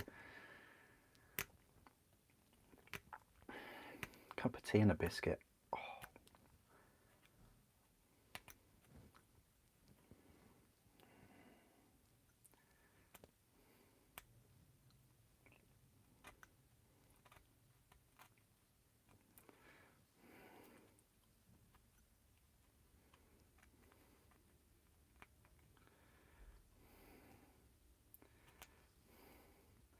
Well, if anybody likes Final Fantasy, I will be live streaming Crisis Core hopefully tomorrow. You can see how safe I'm playing it now with live streaming video games. Like, give it a good few days. Square Enix seem to be alright in terms of live streaming though. I've live streamed their games before, so they're fine. They're quite chill. You're going to get a mince pie. Oh, excellent. Sounds good. No, I'm all out of mince pies. I'll get some later.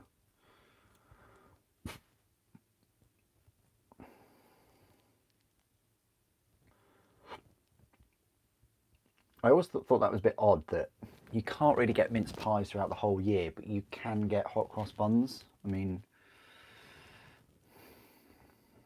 we classify them as tea cakes, wouldn't we? But nothing cake about them, are they?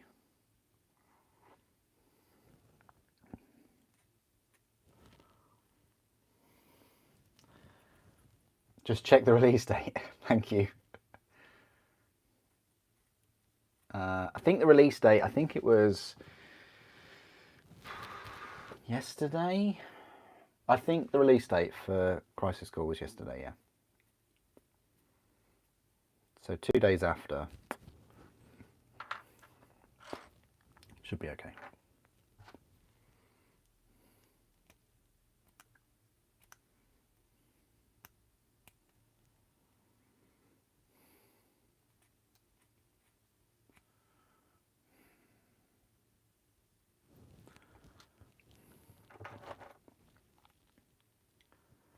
Freeze them?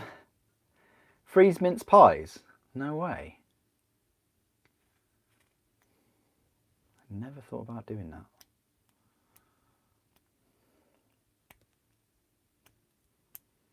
Will that even work? It must do, because you can get like frozen pastries maybe.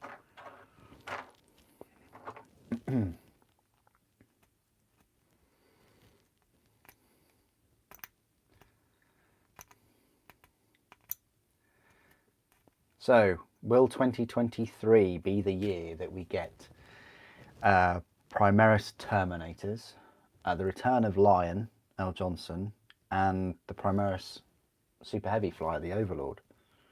Imagine if they just go full Primaris next year.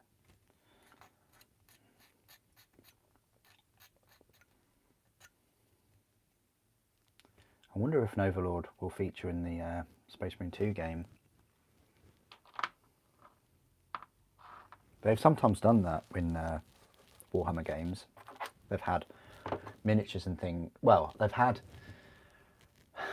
yeah, they've had units that haven't got miniatures. I'm sure they have. They don't exist and things.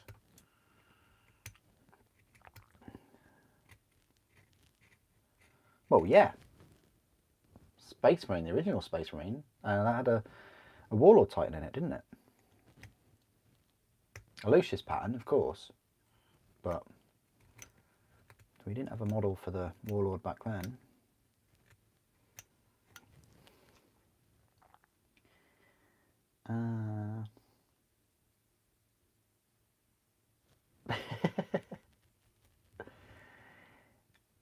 Yeah, it will be fantastic. Thank you for all your comments today, guys. It really does help the stream out. You know, I like reading them as well, and especially the questions. Like if you've got questions specifically about this kit, then that's always good. But if you haven't, that's fine too. It's just a chill stream. I mean, it is. I know I talk a lot, but it's still difficult to sort of for me to continually talk and find things to talk about for like 3 hours, 4 hours. But we'll get some music on the channel at some point.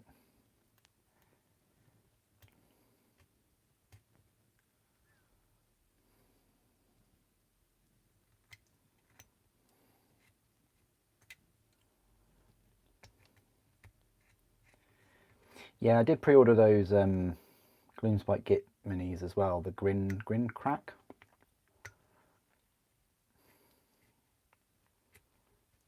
I like the look of a few of them, so thought, yep.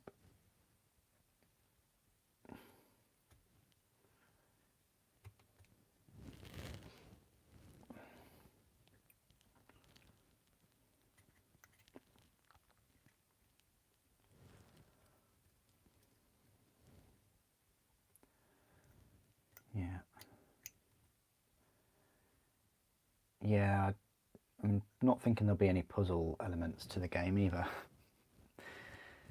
You never know though. You never know. That's a bit bent. Bit bent than I would expect. But look, it just looks a bit bent. Ooh. Okay, Thunderhawk fuselage is a bit firmer than I expected. Oh. Goblin Knights, exactly, yes.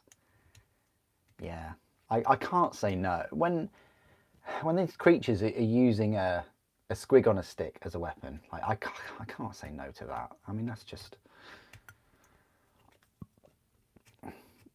They've done everything though, haven't they? They're using the sneaky snufflers to sniff out things, like perfect truffle mushrooms, I guess. They're riding the squigs. They've got the big mangler squigs. They've got the this bad boy. You know, they've got all these things, and now they're using them on sticks.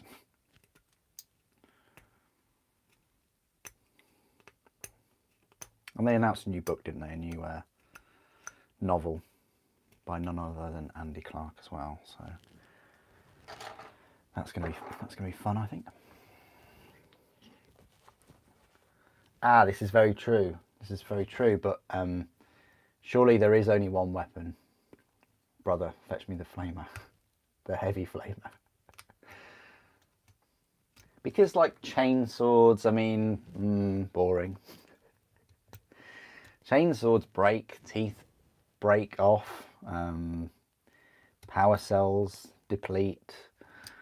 It's a bit like Horus heresy when ammunition dries up and power swords, power capacitors run out of juice, and then the blades themselves that are sharp, they get blunt from all the fighting, and then in the end it's just bare fist on body or skulls or whatever. You know, when everything is depleted.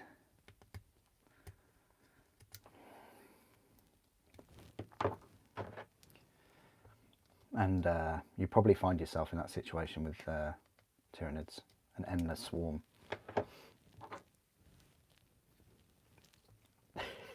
That's, yeah, I guess so. Revan jumped straight into the rules of a current chainsword. Excellent. Natural 6.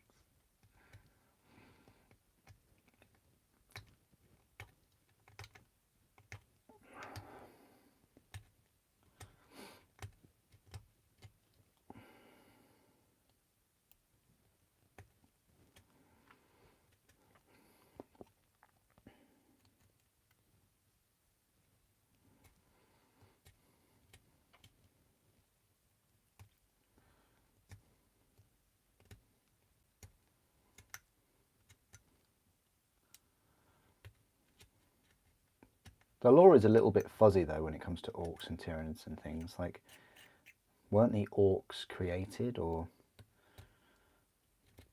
weren't the Tyranids created to wipe out orcs? I don't know. It's just usually there are races that are created to wipe out an infestation, because, you know, orcs are pretty good in that they're a bit like Super Saiyans, really, aren't they? They get stronger the more fights and things they have, and they're very resilient to damage.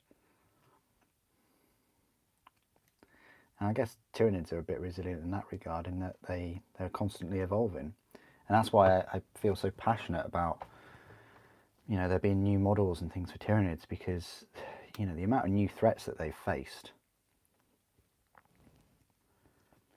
you know, in the current sort of lore, must be a decent number for them to have evolved. Hyper evolution. Oh yeah, orcs work rate. There we go.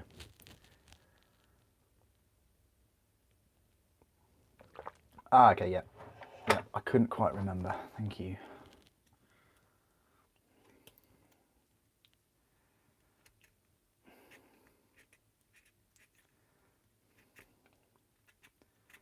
Yeah, weren't they too good, the old orcs?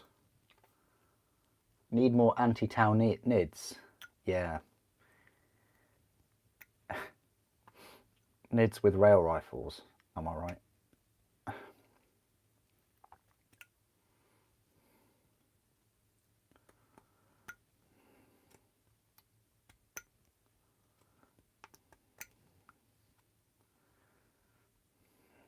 And then you've got Leagues of Votan as well, the squats.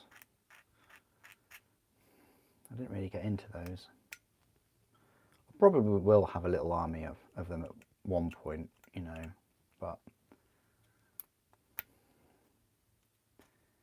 if the choice is between Leagues of Votan and more Horus Heresy, Slaves to Darkness, and World Eaters, I know what I'm choosing.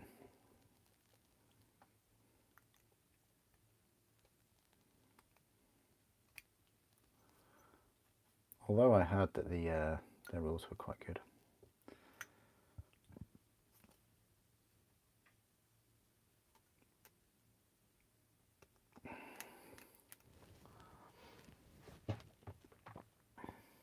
I mean, this angle now looks very similar to the angle I was... It's struggling to focus though, isn't it? Maybe if I do that.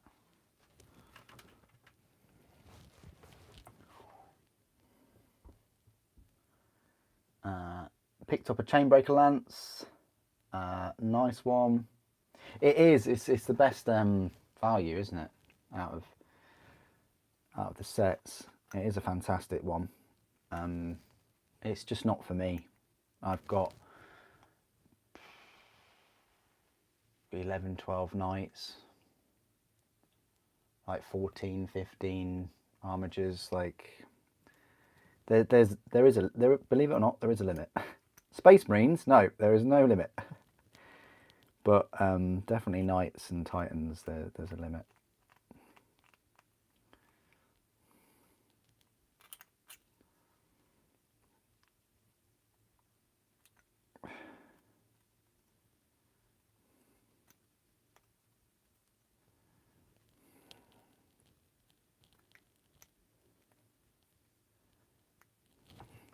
This is why I need this one.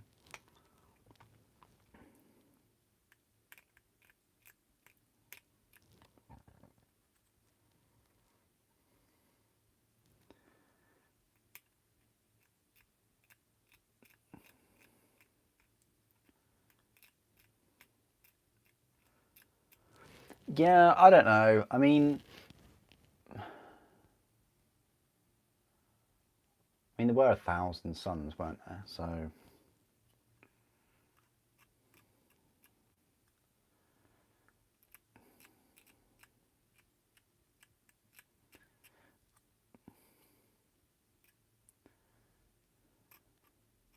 question is, will it be 1,000 firstborn, or will it be 1,000 included with the Primaris?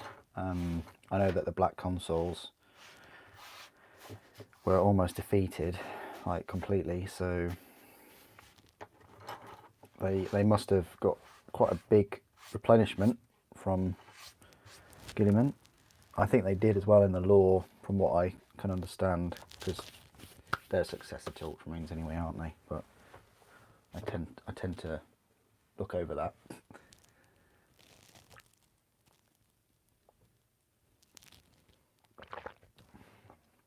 Oh, nice one. Hasn't everybody killed Vulcan at this point though? I mean,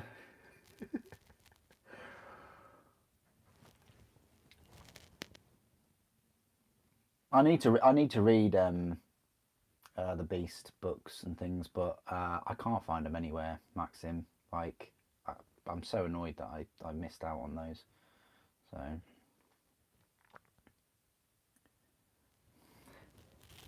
between Soulblight and Lumineth.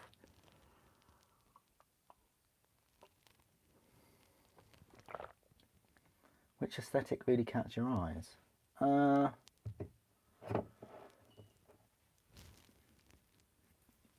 Oh, Soulblight, definitely. Yeah, I much prefer Soulblight over Lumineth. Lumineth, I liked them at the start, but then they got a bit crazy in their aesthetics. Whereas Soulblight, the only model I really not a massive fan of is Radikar. I'm not a big fan of, but is the vampire type bat hybrid models. I didn't pick them up at all. I don't think it works, and I think one of the reasons is the colouring that they used. But whereas everything else for Soulblight, like the Death Rattle skeletons and the zombies, really good kit. Even the direwolves are quite good. The bats, they could have done a way better job of the bats. They're all monopose miniatures and they're pretty expensive. Yeah, I'm not a fan of those bats, which I didn't think I'd be saying for a kind of vampire type army, but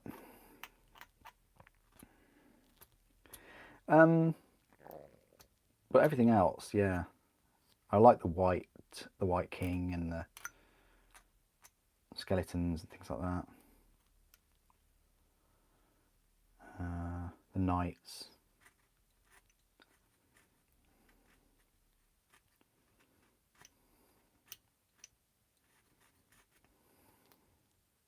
Thank you for the question there, Revan. That's an interesting question from Age of Sigmar viewpoint. Nothing to do with the Thunderhawk, but it's, you know, welcome.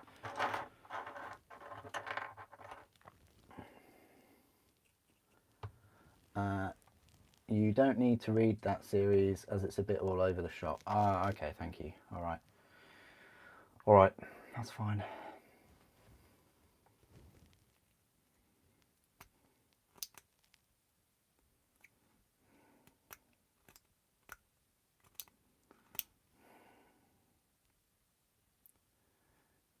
Oh, that's in decent condition, that one.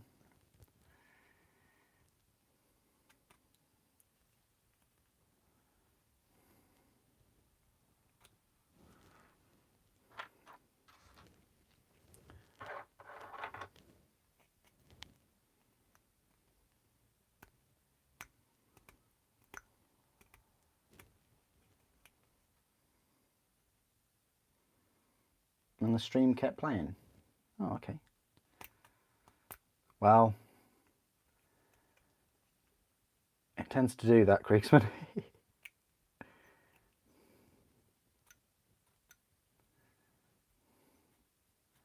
I don't think I can pause it either. I mean, yeah, there's no sort of pause function. What does that do? No. No, there's no sort of pause function, so if I stopped it, I'd have to create a brand new stream.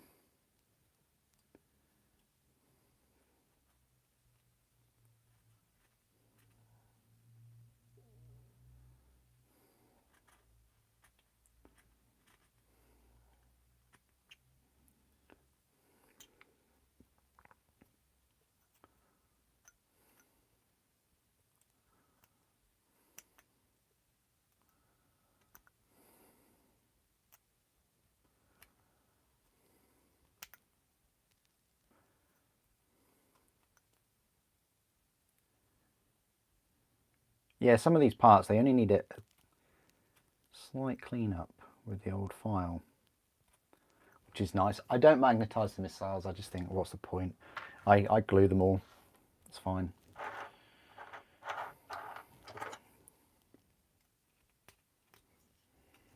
This is the nice turbo laser.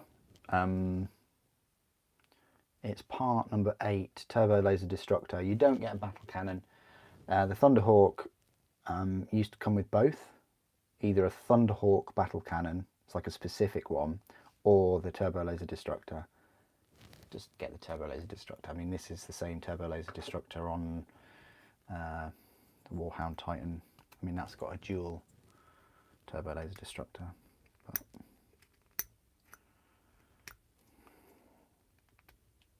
something that the Stormbird's missing. Yes, the Stormbird has the Void Shields and the Invulnerable Save, but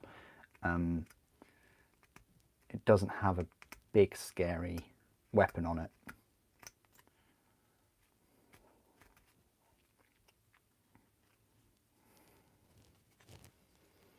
Whereas this has the 2 las cannons and the turbo laser, and then 4 twin-linked heavy bolters and 6 missiles.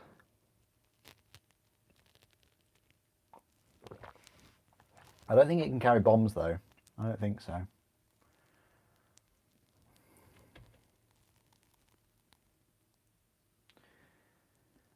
Do you have any advice in overcoming painter's block? Don't buy any new models. No. Build some models if you've got some models to build.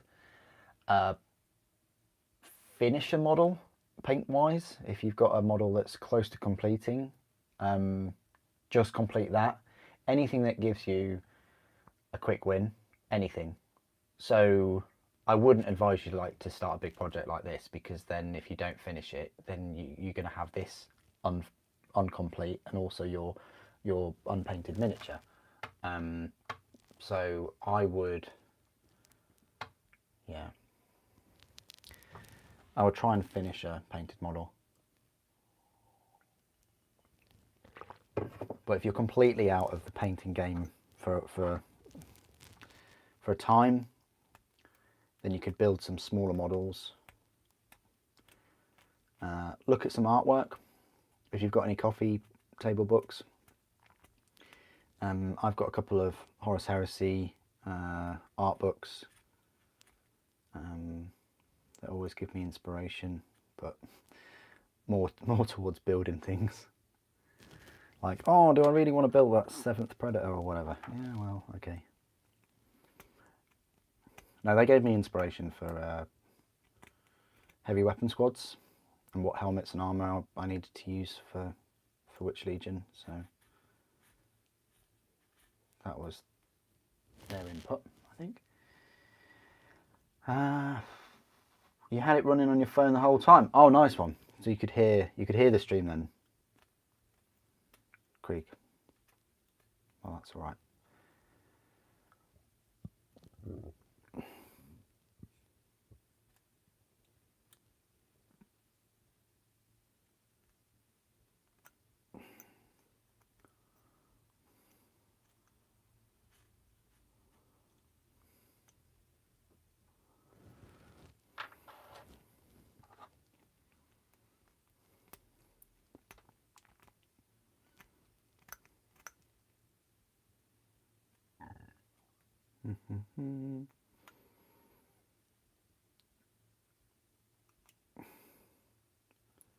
Yeah, I'm not going to be playing Christmas music in the streams, don't you worry.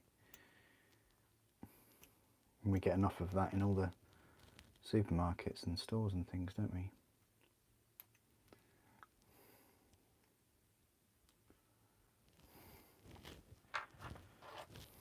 These las cannons, pretty cool, pretty big.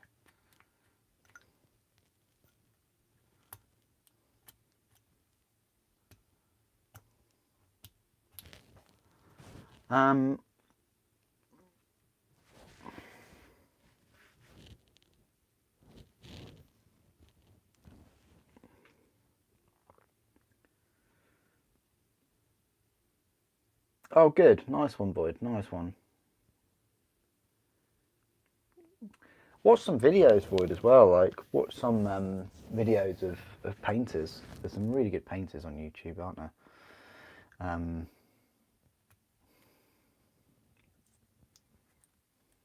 I'd like to paint more in the channel. Maybe that could help. I just find painting so incredibly boring. That's all. And I'm a perfectionist as well, so you know, a model someone would probably look at a model and go, yeah, that's finished. But I'm always, I don't know what it is, but I'm always on the lookout to see if there are any issues and how I can kind of improve the paint. work. So it's very difficult for me to like finish a model because I always think that there's something more to do. But I find that having someone painting live stream might help you. You sort of, it's not like a cookery program, I guess, where you're going to cook a meal and then you're watching the instructions. Like if you just find a live stream where someone's painting and then you pick up a brush and then you can paint, well, it can be, it doesn't have to be the same thing that they're painting either. You know, that could help, maybe, because you're kind of both doing the activity together. I know that there are people painting while I'm building. That's fine. Oh,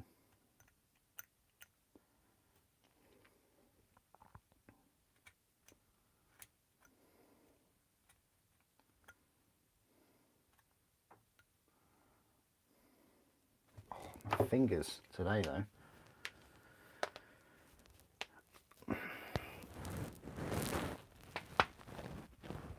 Oh, nice one.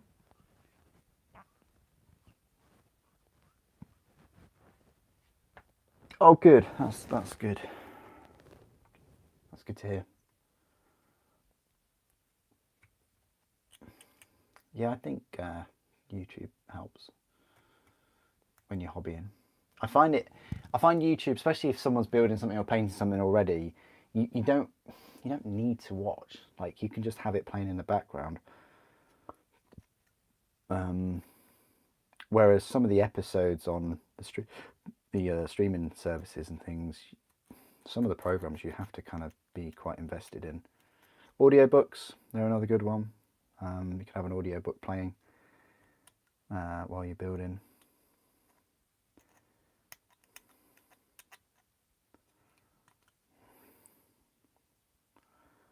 A cheeky bit of flash in here.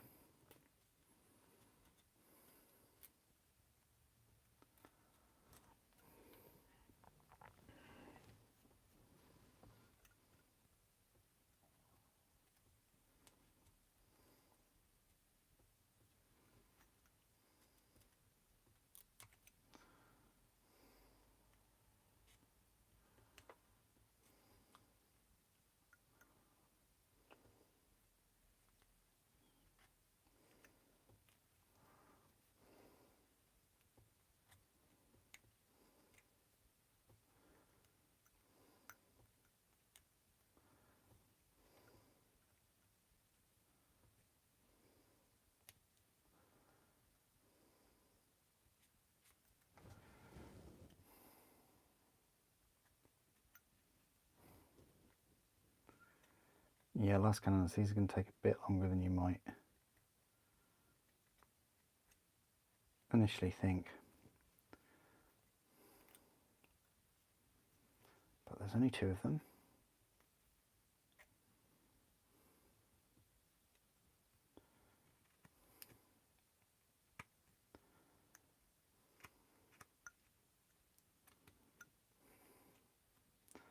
So, model of the year then.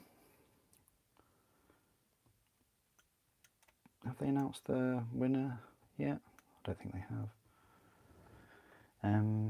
What is everybody else's model of the year though? Do you have a model of the year?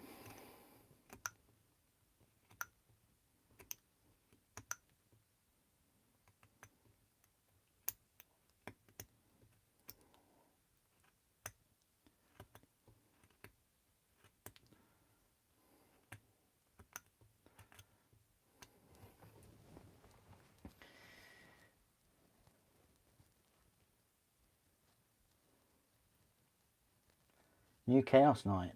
Yeah, that's a good call. Good shout.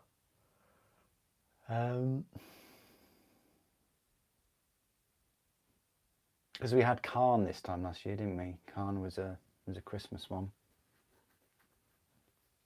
1, 2, 3, 4, 5, 5. Oh yeah, 5, 6, 7, 8.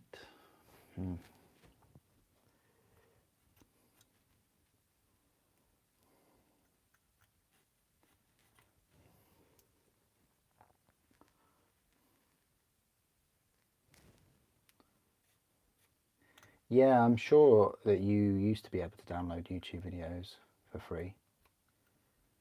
I remember that too.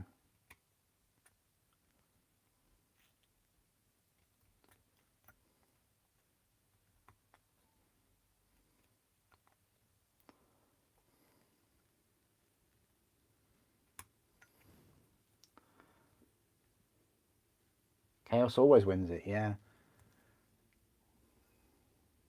Could be the new Demon Prince, maybe.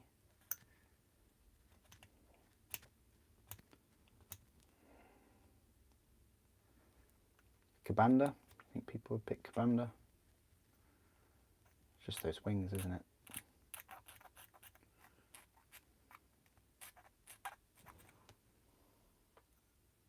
New Cadian heavy support platforms.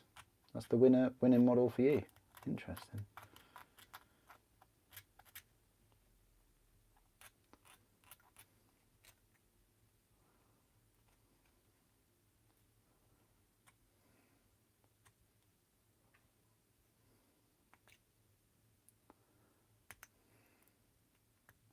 What about the new Cadians themselves? I've heard they're all right.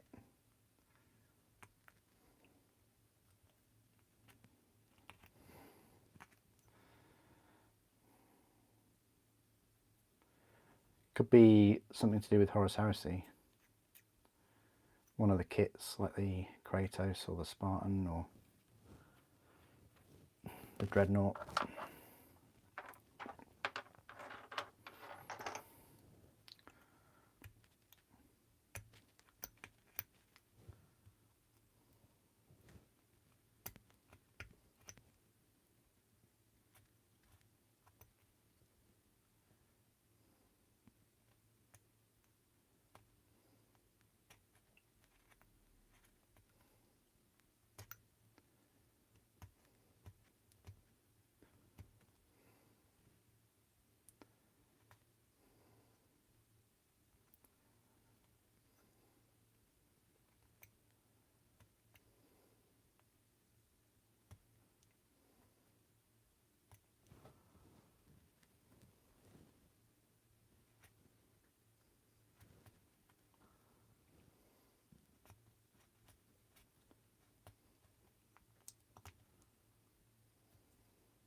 New Avatar.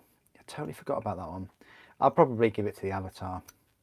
Long time coming, that model. Long time coming. I've still got, you've seen it on the channel a few times. I've still got the old 1990s plastic metal one. And it was being dwarfed by so many other models coming out. But now this new one, yeah. Tempted to get a second one. Can you deploy two? I don't know. Don't think you can. I used to build an army, an Eldar army, based on an Avatar and 2 Wraith Lords. It was pretty cheesy, actually. It's expensive, don't get me wrong. But when you're going up against Space Marines all the time, this was many years ago, like 20 years ago or so. The Inquisitor. Oh, the Inquisitor with the book, stabbing the book.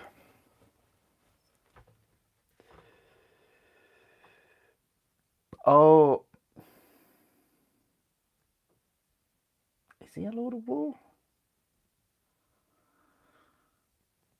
I don't know about that. Hello Matt, how are you doing? I think I replied to your comment Was it yesterday or day before, Matt? It's a really good comment. I can't remember. I think I did. I think I spoke to you the other day. But yeah, how are you doing?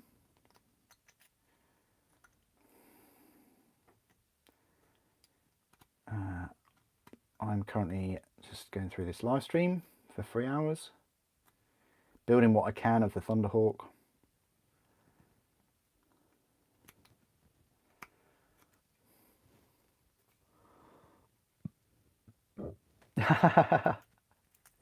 Nice one. That's what I like to hear from a YouTube commenter, is that they're full of good comments. I like that. That's cool.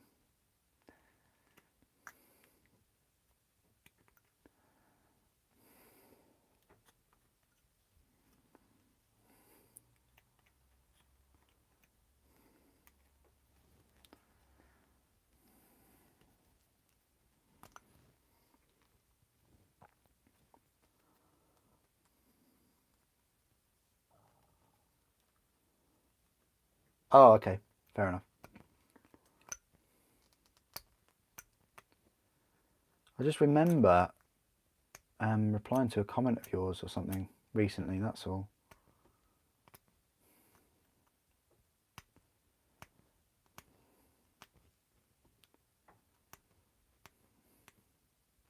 I'd have to have a look.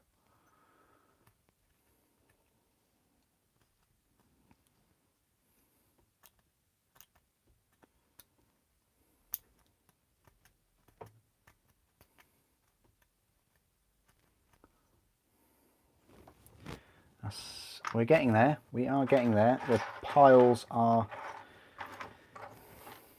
becoming smaller. That sounds wrong, doesn't it?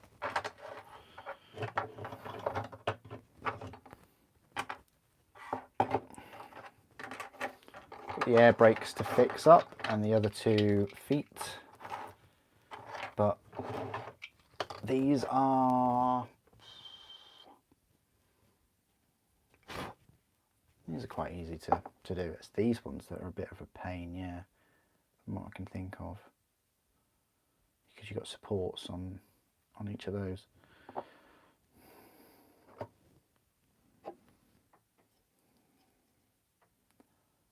It's quite a nice piece. I think what happened was, where did it? I think this snapped off, this thing. I don't know when, but it did. Anyway, I've completely fixed it now. It was either on that or on here. No, it was on that one.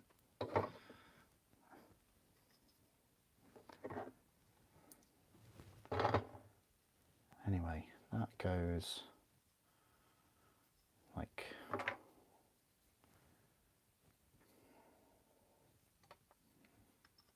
in there,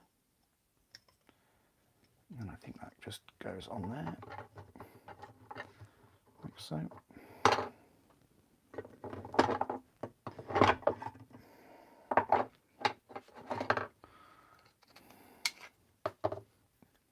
I will be magnetising this front assault ramp like I did the other one. How I magnetised it was,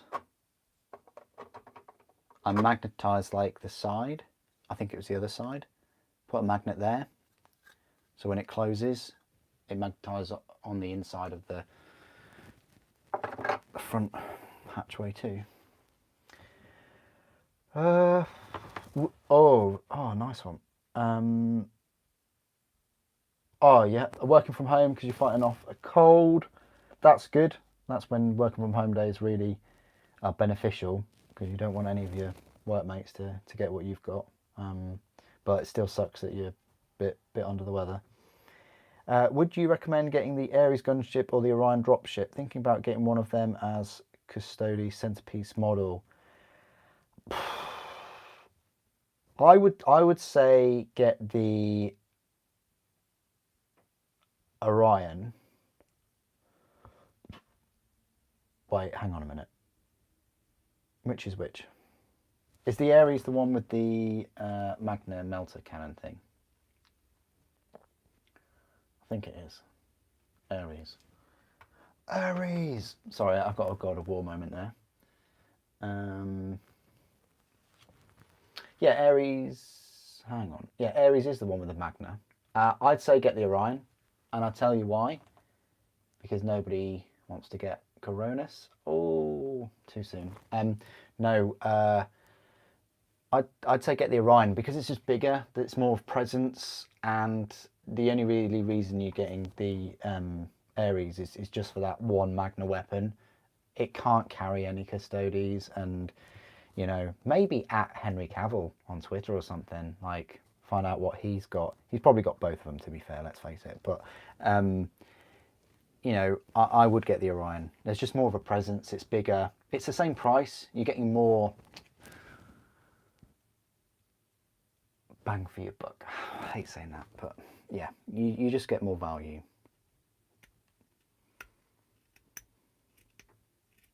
And as you've said, it's a centerpiece model. It's bigger, so it's a bigger centerpiece model for the same price.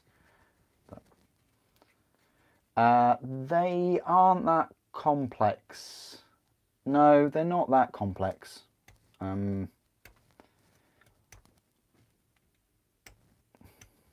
Maybe I do a live stream where I build one. Yeah, they're not too bad. The instructions are like this, CAD. You shouldn't really have any issues. And believe it or not, they sit on a flying base, on a plastic flying base, even though they're heavy as F. They're fine.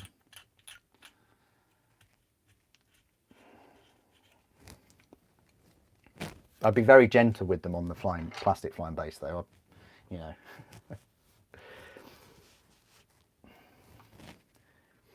Well, for the same price it is, yeah. Do you think Imperial Armour is due for a new edition?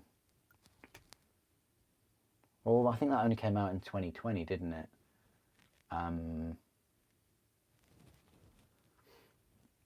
So that came out shortly after the Indomitus.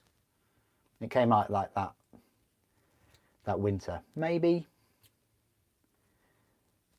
But I just want to see like a specific 40k book for Titans and Knights with pictures and artwork and things like that. That's what I'd like to see, rather than just the lazy Imperial Armour compendium we got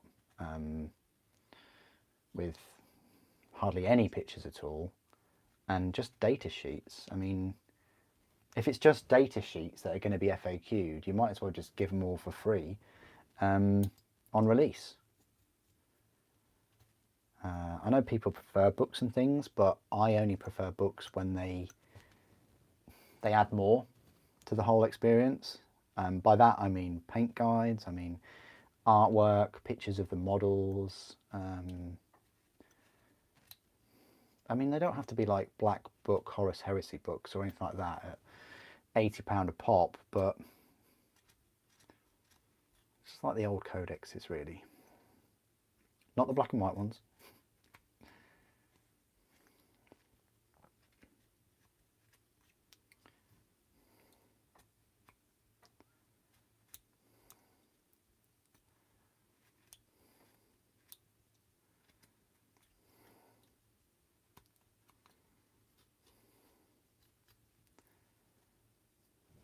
Well, I hope that answers your question anyway. Questions about those things?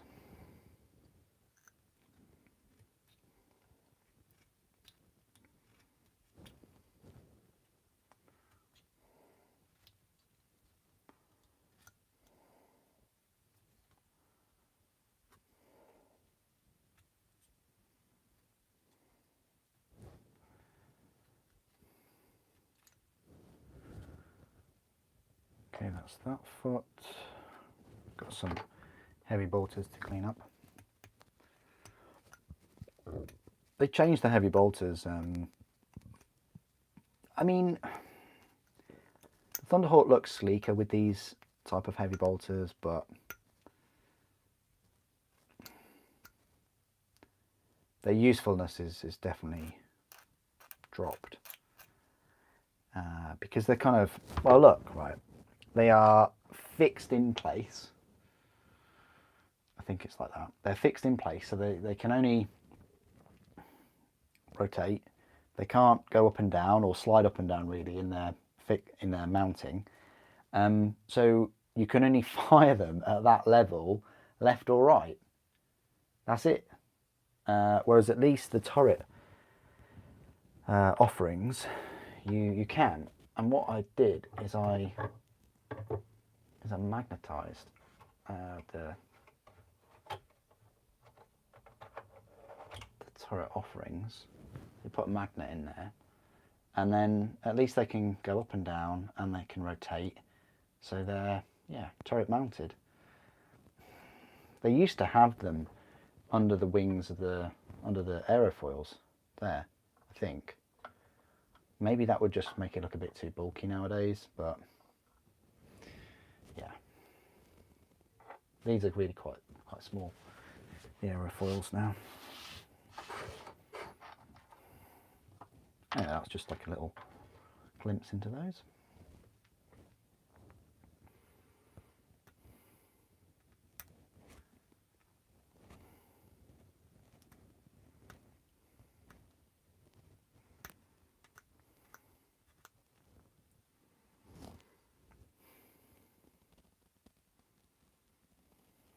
So we do have the review of the Goth Rocker tomorrow, finally. I know people have been waiting quite a while for that. And then we've got some Horus Heresy videos coming soon.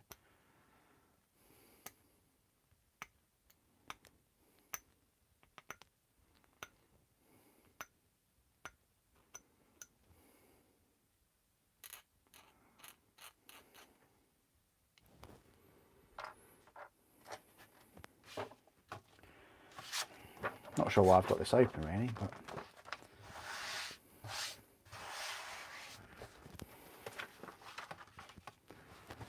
maybe for a bit of reference. A big chunky piece. I think we will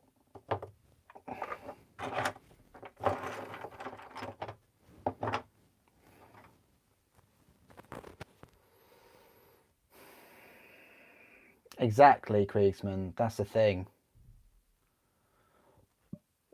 You do need an acrylic clear rod and drill a big hole at the bottom of the ship. I mean, you could drill the hole in the bottom of the... Oh, actually. Could you jigsaw a hole in the bottom of the ship rather than just drill it? Because then you could kind of magnetize that plug, maybe? Or even make a circular plug. But then there's the issue of the landing gear. Like, if you're going to have it on a base, you wouldn't really have the landing gear down unless, as one of you said, you have it in a landing pose. I haven't quite decided. I think for now I'm just going to have the landing gear down, and then at a future date I could always decide to have it on a stand.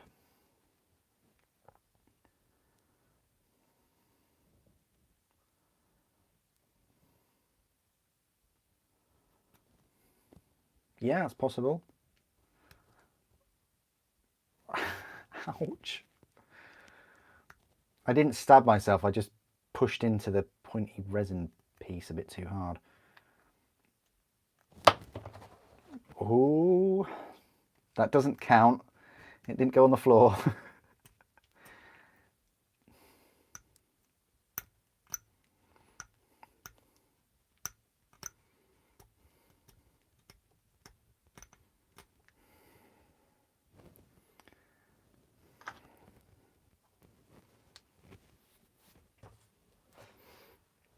Yeah.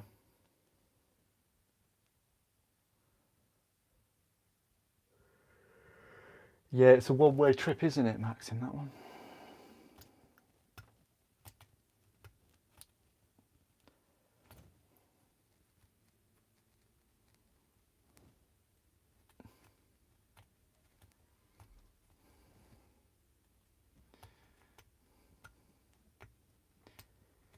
Yeah.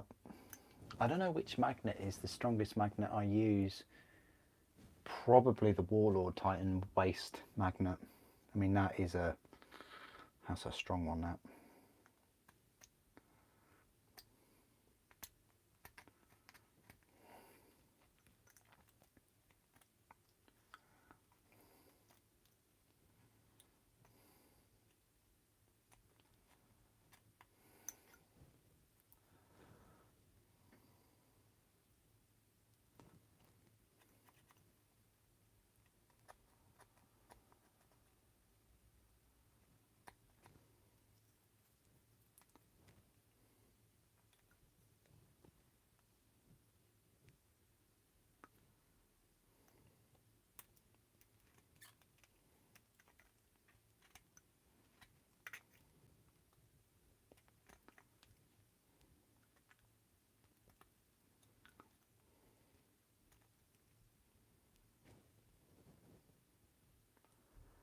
Oh, nice one, Kriegsman, yeah. And it's the same for the,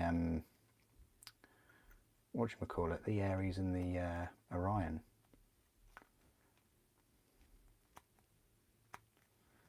You know, they can both go on those big stands.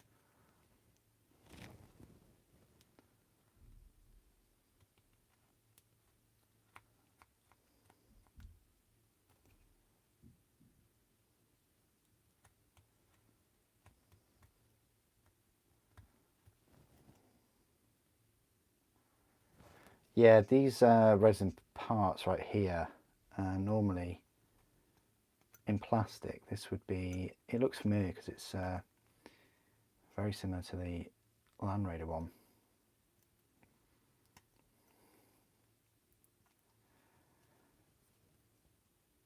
Because this would be in two parts in plastic.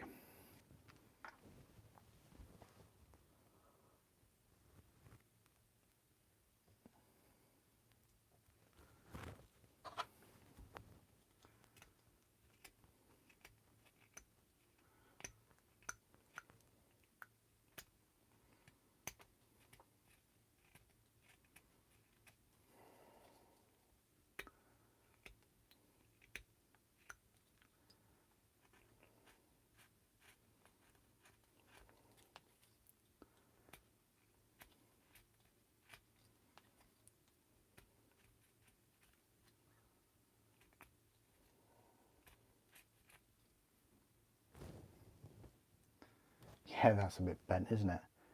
Bit of heat, I'll be fine.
I don't know about that. I think it is just too heavy. Maybe even with two flying bases and stands with the cross joint. Honestly, this thing is an absolute ton.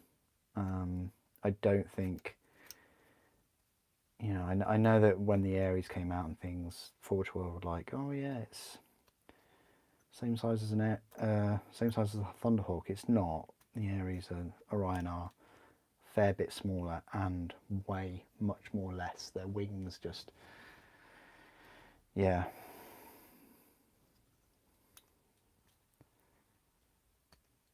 But no, you couldn't put that on a plastic flying stand. No way. I'm good, thanks. How are you? Have you been enjoying the football? Should we not mention the football?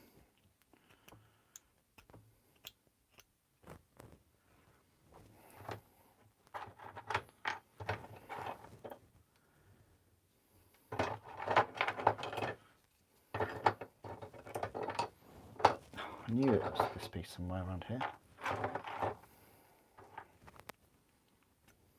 Just giving everyone a bit of a heads up. And this stream will finish in about 25 minutes or so. And that's the 3 hours. I don't really want to go over 3 hours. If I just have them in sort of 3-hour chunks, it's a bit more manageable. But I will be back tomorrow morning from 10 AM. I'll probably put a community post up for tomorrow's one though. I should have done one for today, but I just get so carried away in wanting to live stream.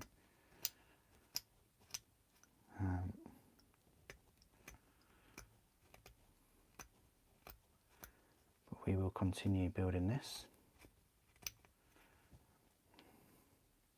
I think I'll easily finish getting rid of the flash, and we could be farming tomorrow, I think.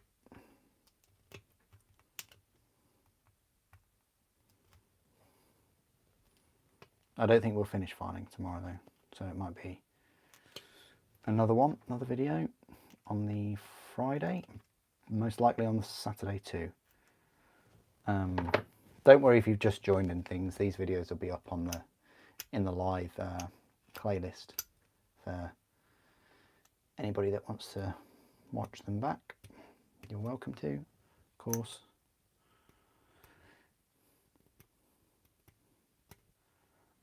Next week will be the Razor Crest, the Lego Razor Crest that I'll be building. And maybe in the new year we might get a Mastodon or something, give you a build guide for that, because I find that kit a challenge, and I just hope if I do get one, it's a 2022 one. The front door mechanism was fun to put together, and I like how it's modular and that you can take the 2 roofs off.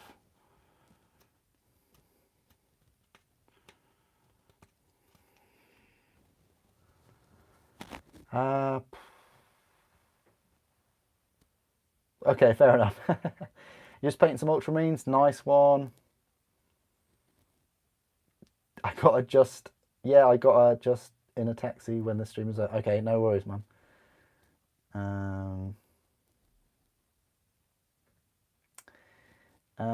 Do you feel owning so much Warhammer makes each model worth less? No, I mean it's a personal thing, isn't it? And you know, by saying that, is that something that you probably think that it does for you if you had a lot? No, I don't think so. I mean, I'm very lucky that Kriegsman bought me this model.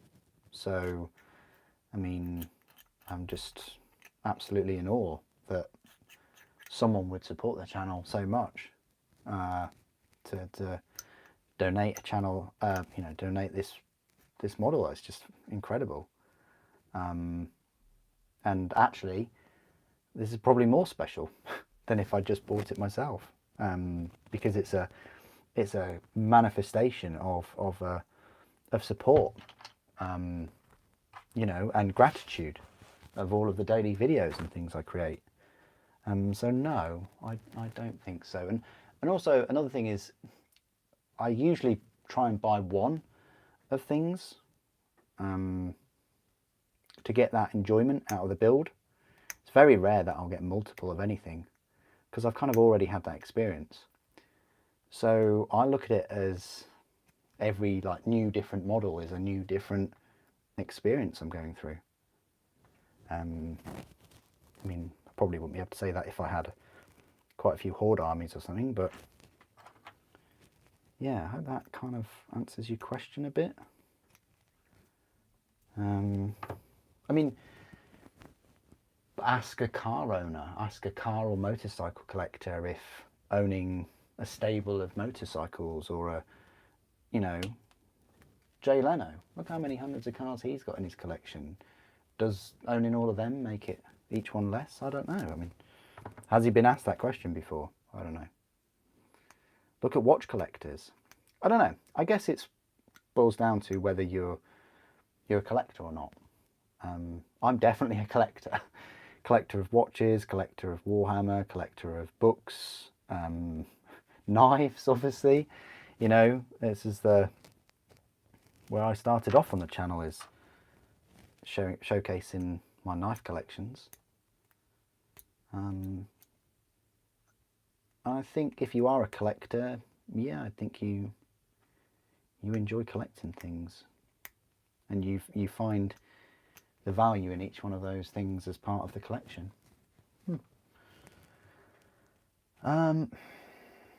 Oh, I appreciate that, thank you. Am I looking forward to Christmas?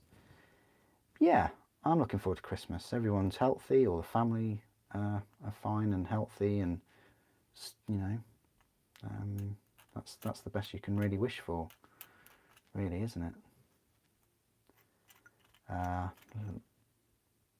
Yeah, I've been looking forward to all this time off as well. So believe it or not, I am on holiday at the moment, and I'm choosing to spend all this free time with you guys. Like, you know, I'm very grateful of the support and things.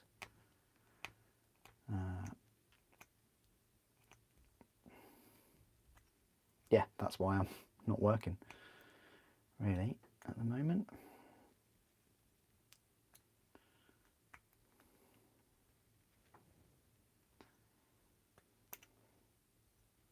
Yeah, I think it's going to be a good Christmas. Get to chill out, enjoy food, nice and warm.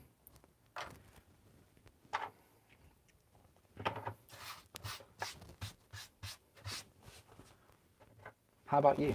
Everybody else looking forward to Christmas? Has anyone bought themselves a big, like, because it's Warhammer channel, I think, big Warhammer item, or even if not, even if you haven't bought a big Warhammer item, maybe you bought something else. Have you bought yourself it, or your partner going to be picking you something up?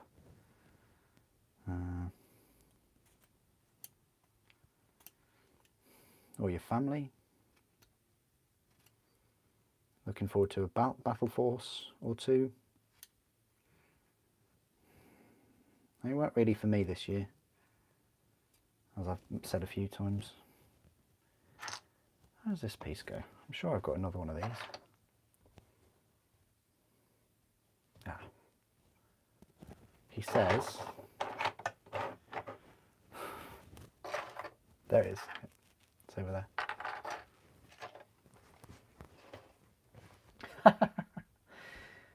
Nice one, King Banana, nice one.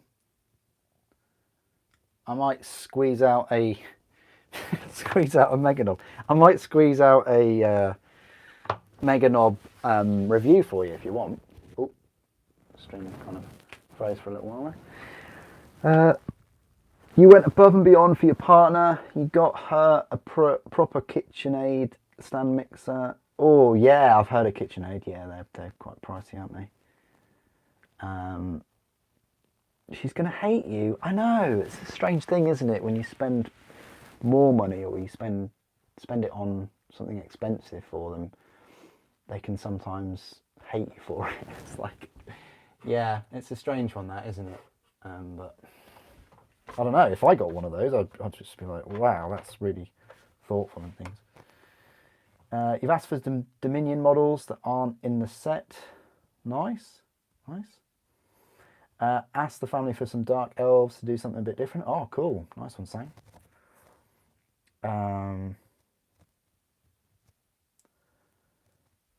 Cool. Oh, nice one, Kieran Roth. Thank you. Oh, that's awesome. Yeah, I bet, Kriegsman, I bet. Oh, that's really cool. That's some nice hobbying going on there with everyone. You've got some nice projects on the go. Haven't really decided what I'll be doing hobby-wise over Christmas. I mean, obviously there's this, but this is for the live stream.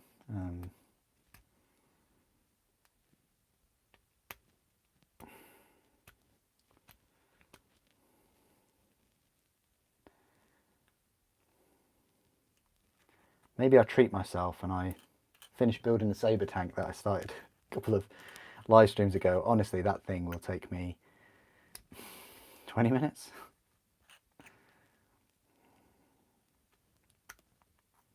It's a really nice little tank though. It surpassed my expectations and I do wish I picked it up earlier, but yeah.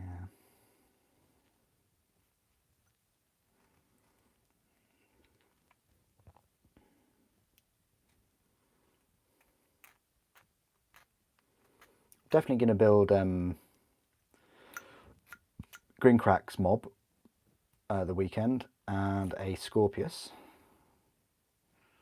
but I'll have them all built and completed before the actual official Christmas break.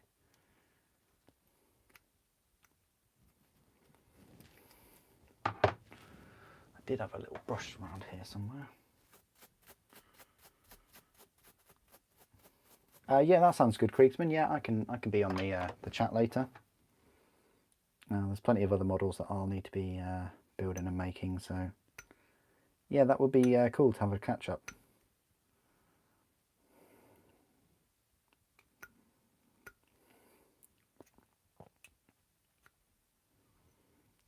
Yeah, so on Discord later, that is.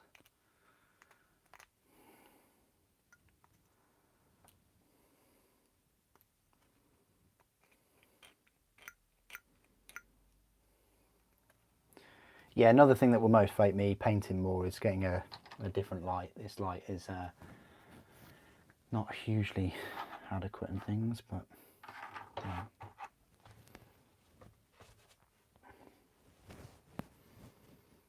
Ah, Sampler, how you doing? Yes, yes, it is, it is. We got round to it. Kriegsman gifted this last year, and I said I'd build it for the live streams. So that's what we're doing. So all this is thanks to him. So I hope I'm doing a good job.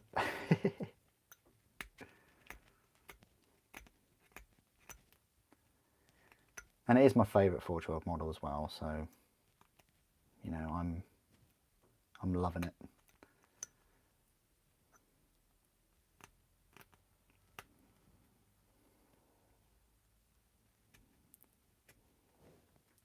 Thank you, King Banana, appreciate that.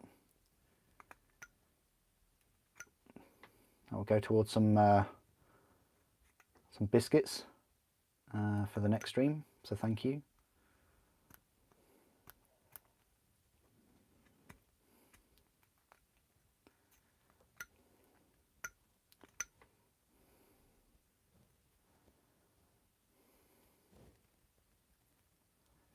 Yes, yes, I try to be. I would have started, well, I would have been streaming sort of last weekend and previously, but I had a little issue of that copyright strike. So YouTube literally wouldn't let me live stream at all. So, but that has been resolved.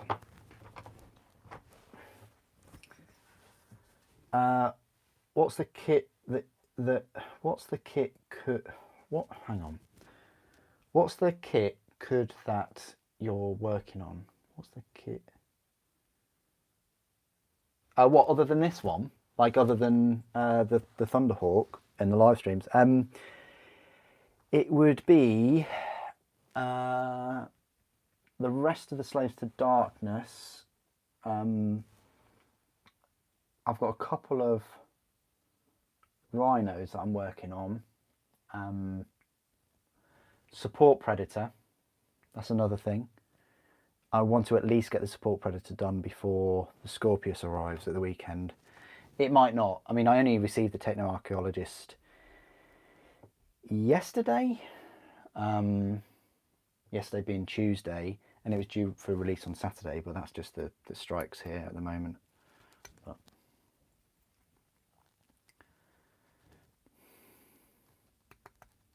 oh, is it this kit you're asking? Oh, this is the Thunderhawk, yeah. Thunderhawk 2.0. Built by a new and improved Super Saiyan.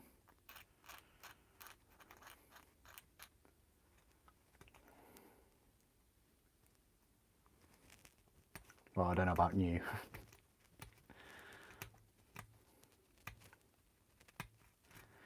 But a Super Saiyan that's definitely had a few experiences since he built the last one.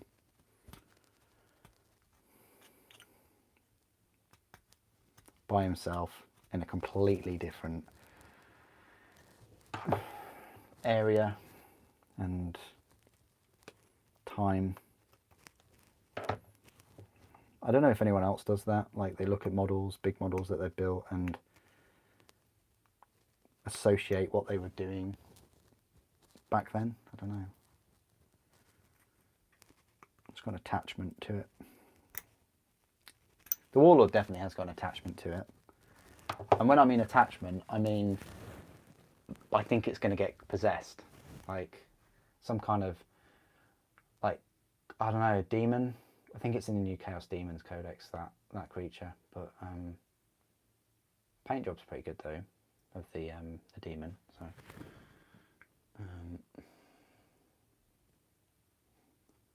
just trying to get the old camera angle back for you guys. Sorry about that. Yeah, the model I'm building is a Thunderhawk. It's a Thunderhawk Gunship.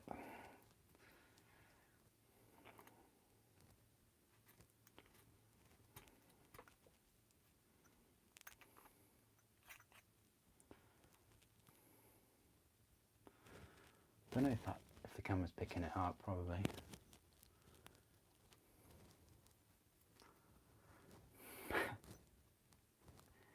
Yeah, it's pretty big.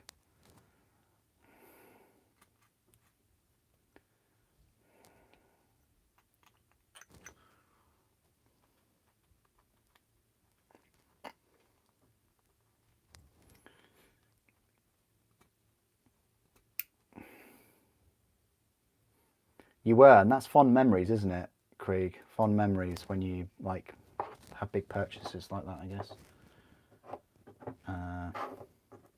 Oh, thanks, Sampler. Yeah, I got that. If you've watched the video, haven't you, my friend? Like, I got that. I picked that model up at the start of this year, and all I've done is wash it. That's all I've done. So it's nice to be cracking on with a big model that I've had for a year. This Thunderhawk.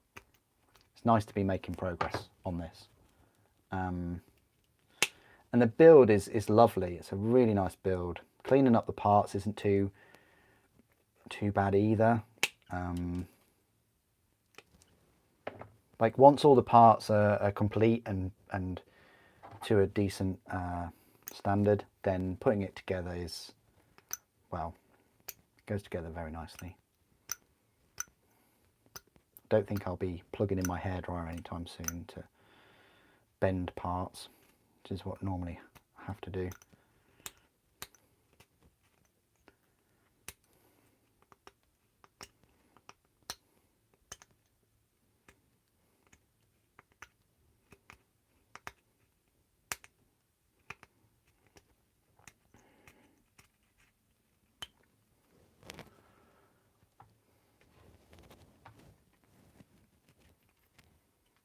Okay, this is like a 5-minute heads up.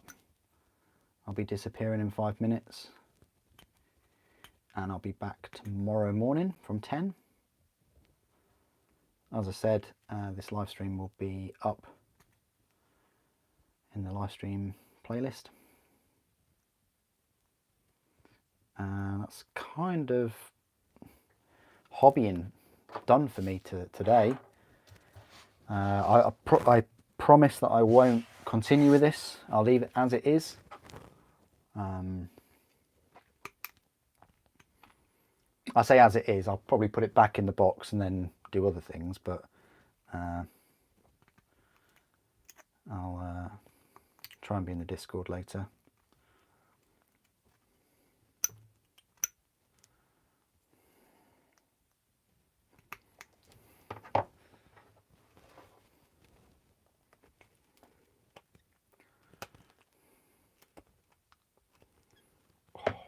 feel it in my fingers now though. I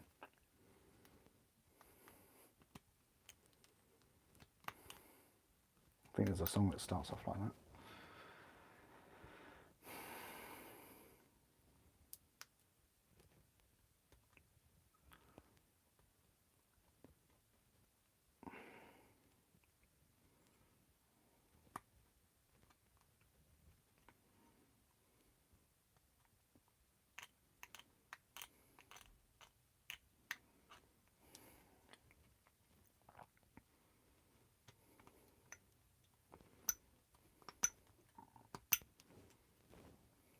So yeah, thank you all for joining me today in this first part of probably 4 or 5 live streams of the Thunderhawk.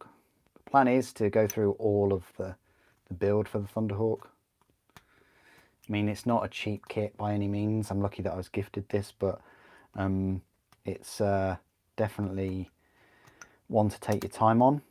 It doesn't take too long to sort of put together, but you know, if you are buying one of these, it's almost £600. It's worth you taking your time and getting your money's worth, because I think for a lot of people it might be their Lord of War in a Space Marine army, and it might be a centerpiece. You know,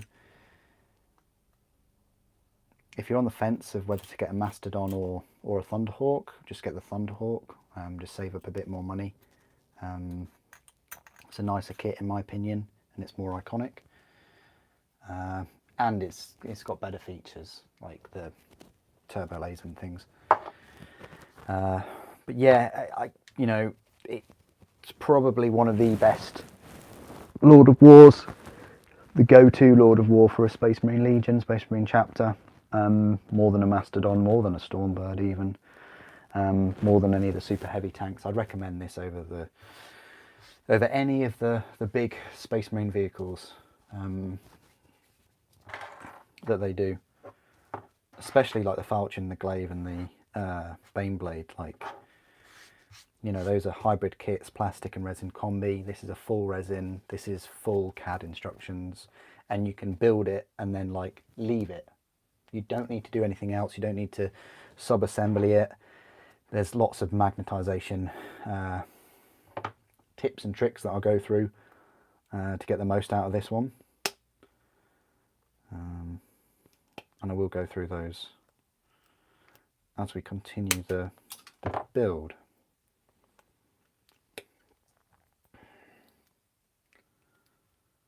Oh yeah, no worries, Creek. No worries. Thank you for all of this today. This is because of you. Oh, you're very welcome. Yeah, thank you, Krieg. Right, you're going to call it there. We haven't got too many parts, just some big parts to sort of clean up. I got the majority of them done. Big dent in this today, so just a few, probably only just double figures. 1, 2, 3, 4, 5, 6, 7, 8, 9, 10. Like 23 parts left out of about 80, so we're over a quarter there. So I'll easily get those done in tomorrow's stream, and then we're on to the filing and the sanding, and kind of supers, I say, quality control of parts, and then I'll keep them in to one side, and I'll glue some of the parts as we're going along. But yeah, hopefully tomorrow we can do all that. I will be wearing a mask and things, so give you a heads up on that. But thank you so much for joining me today. Hope you're having a wonderful time off, if you got time off yet. And if you're not in the Discord later, I'll speak to you all tomorrow about 10 o'clock GMT, or whatever you call it these days. Thank you for joining me today. Thank you for watching. The Emperor protects.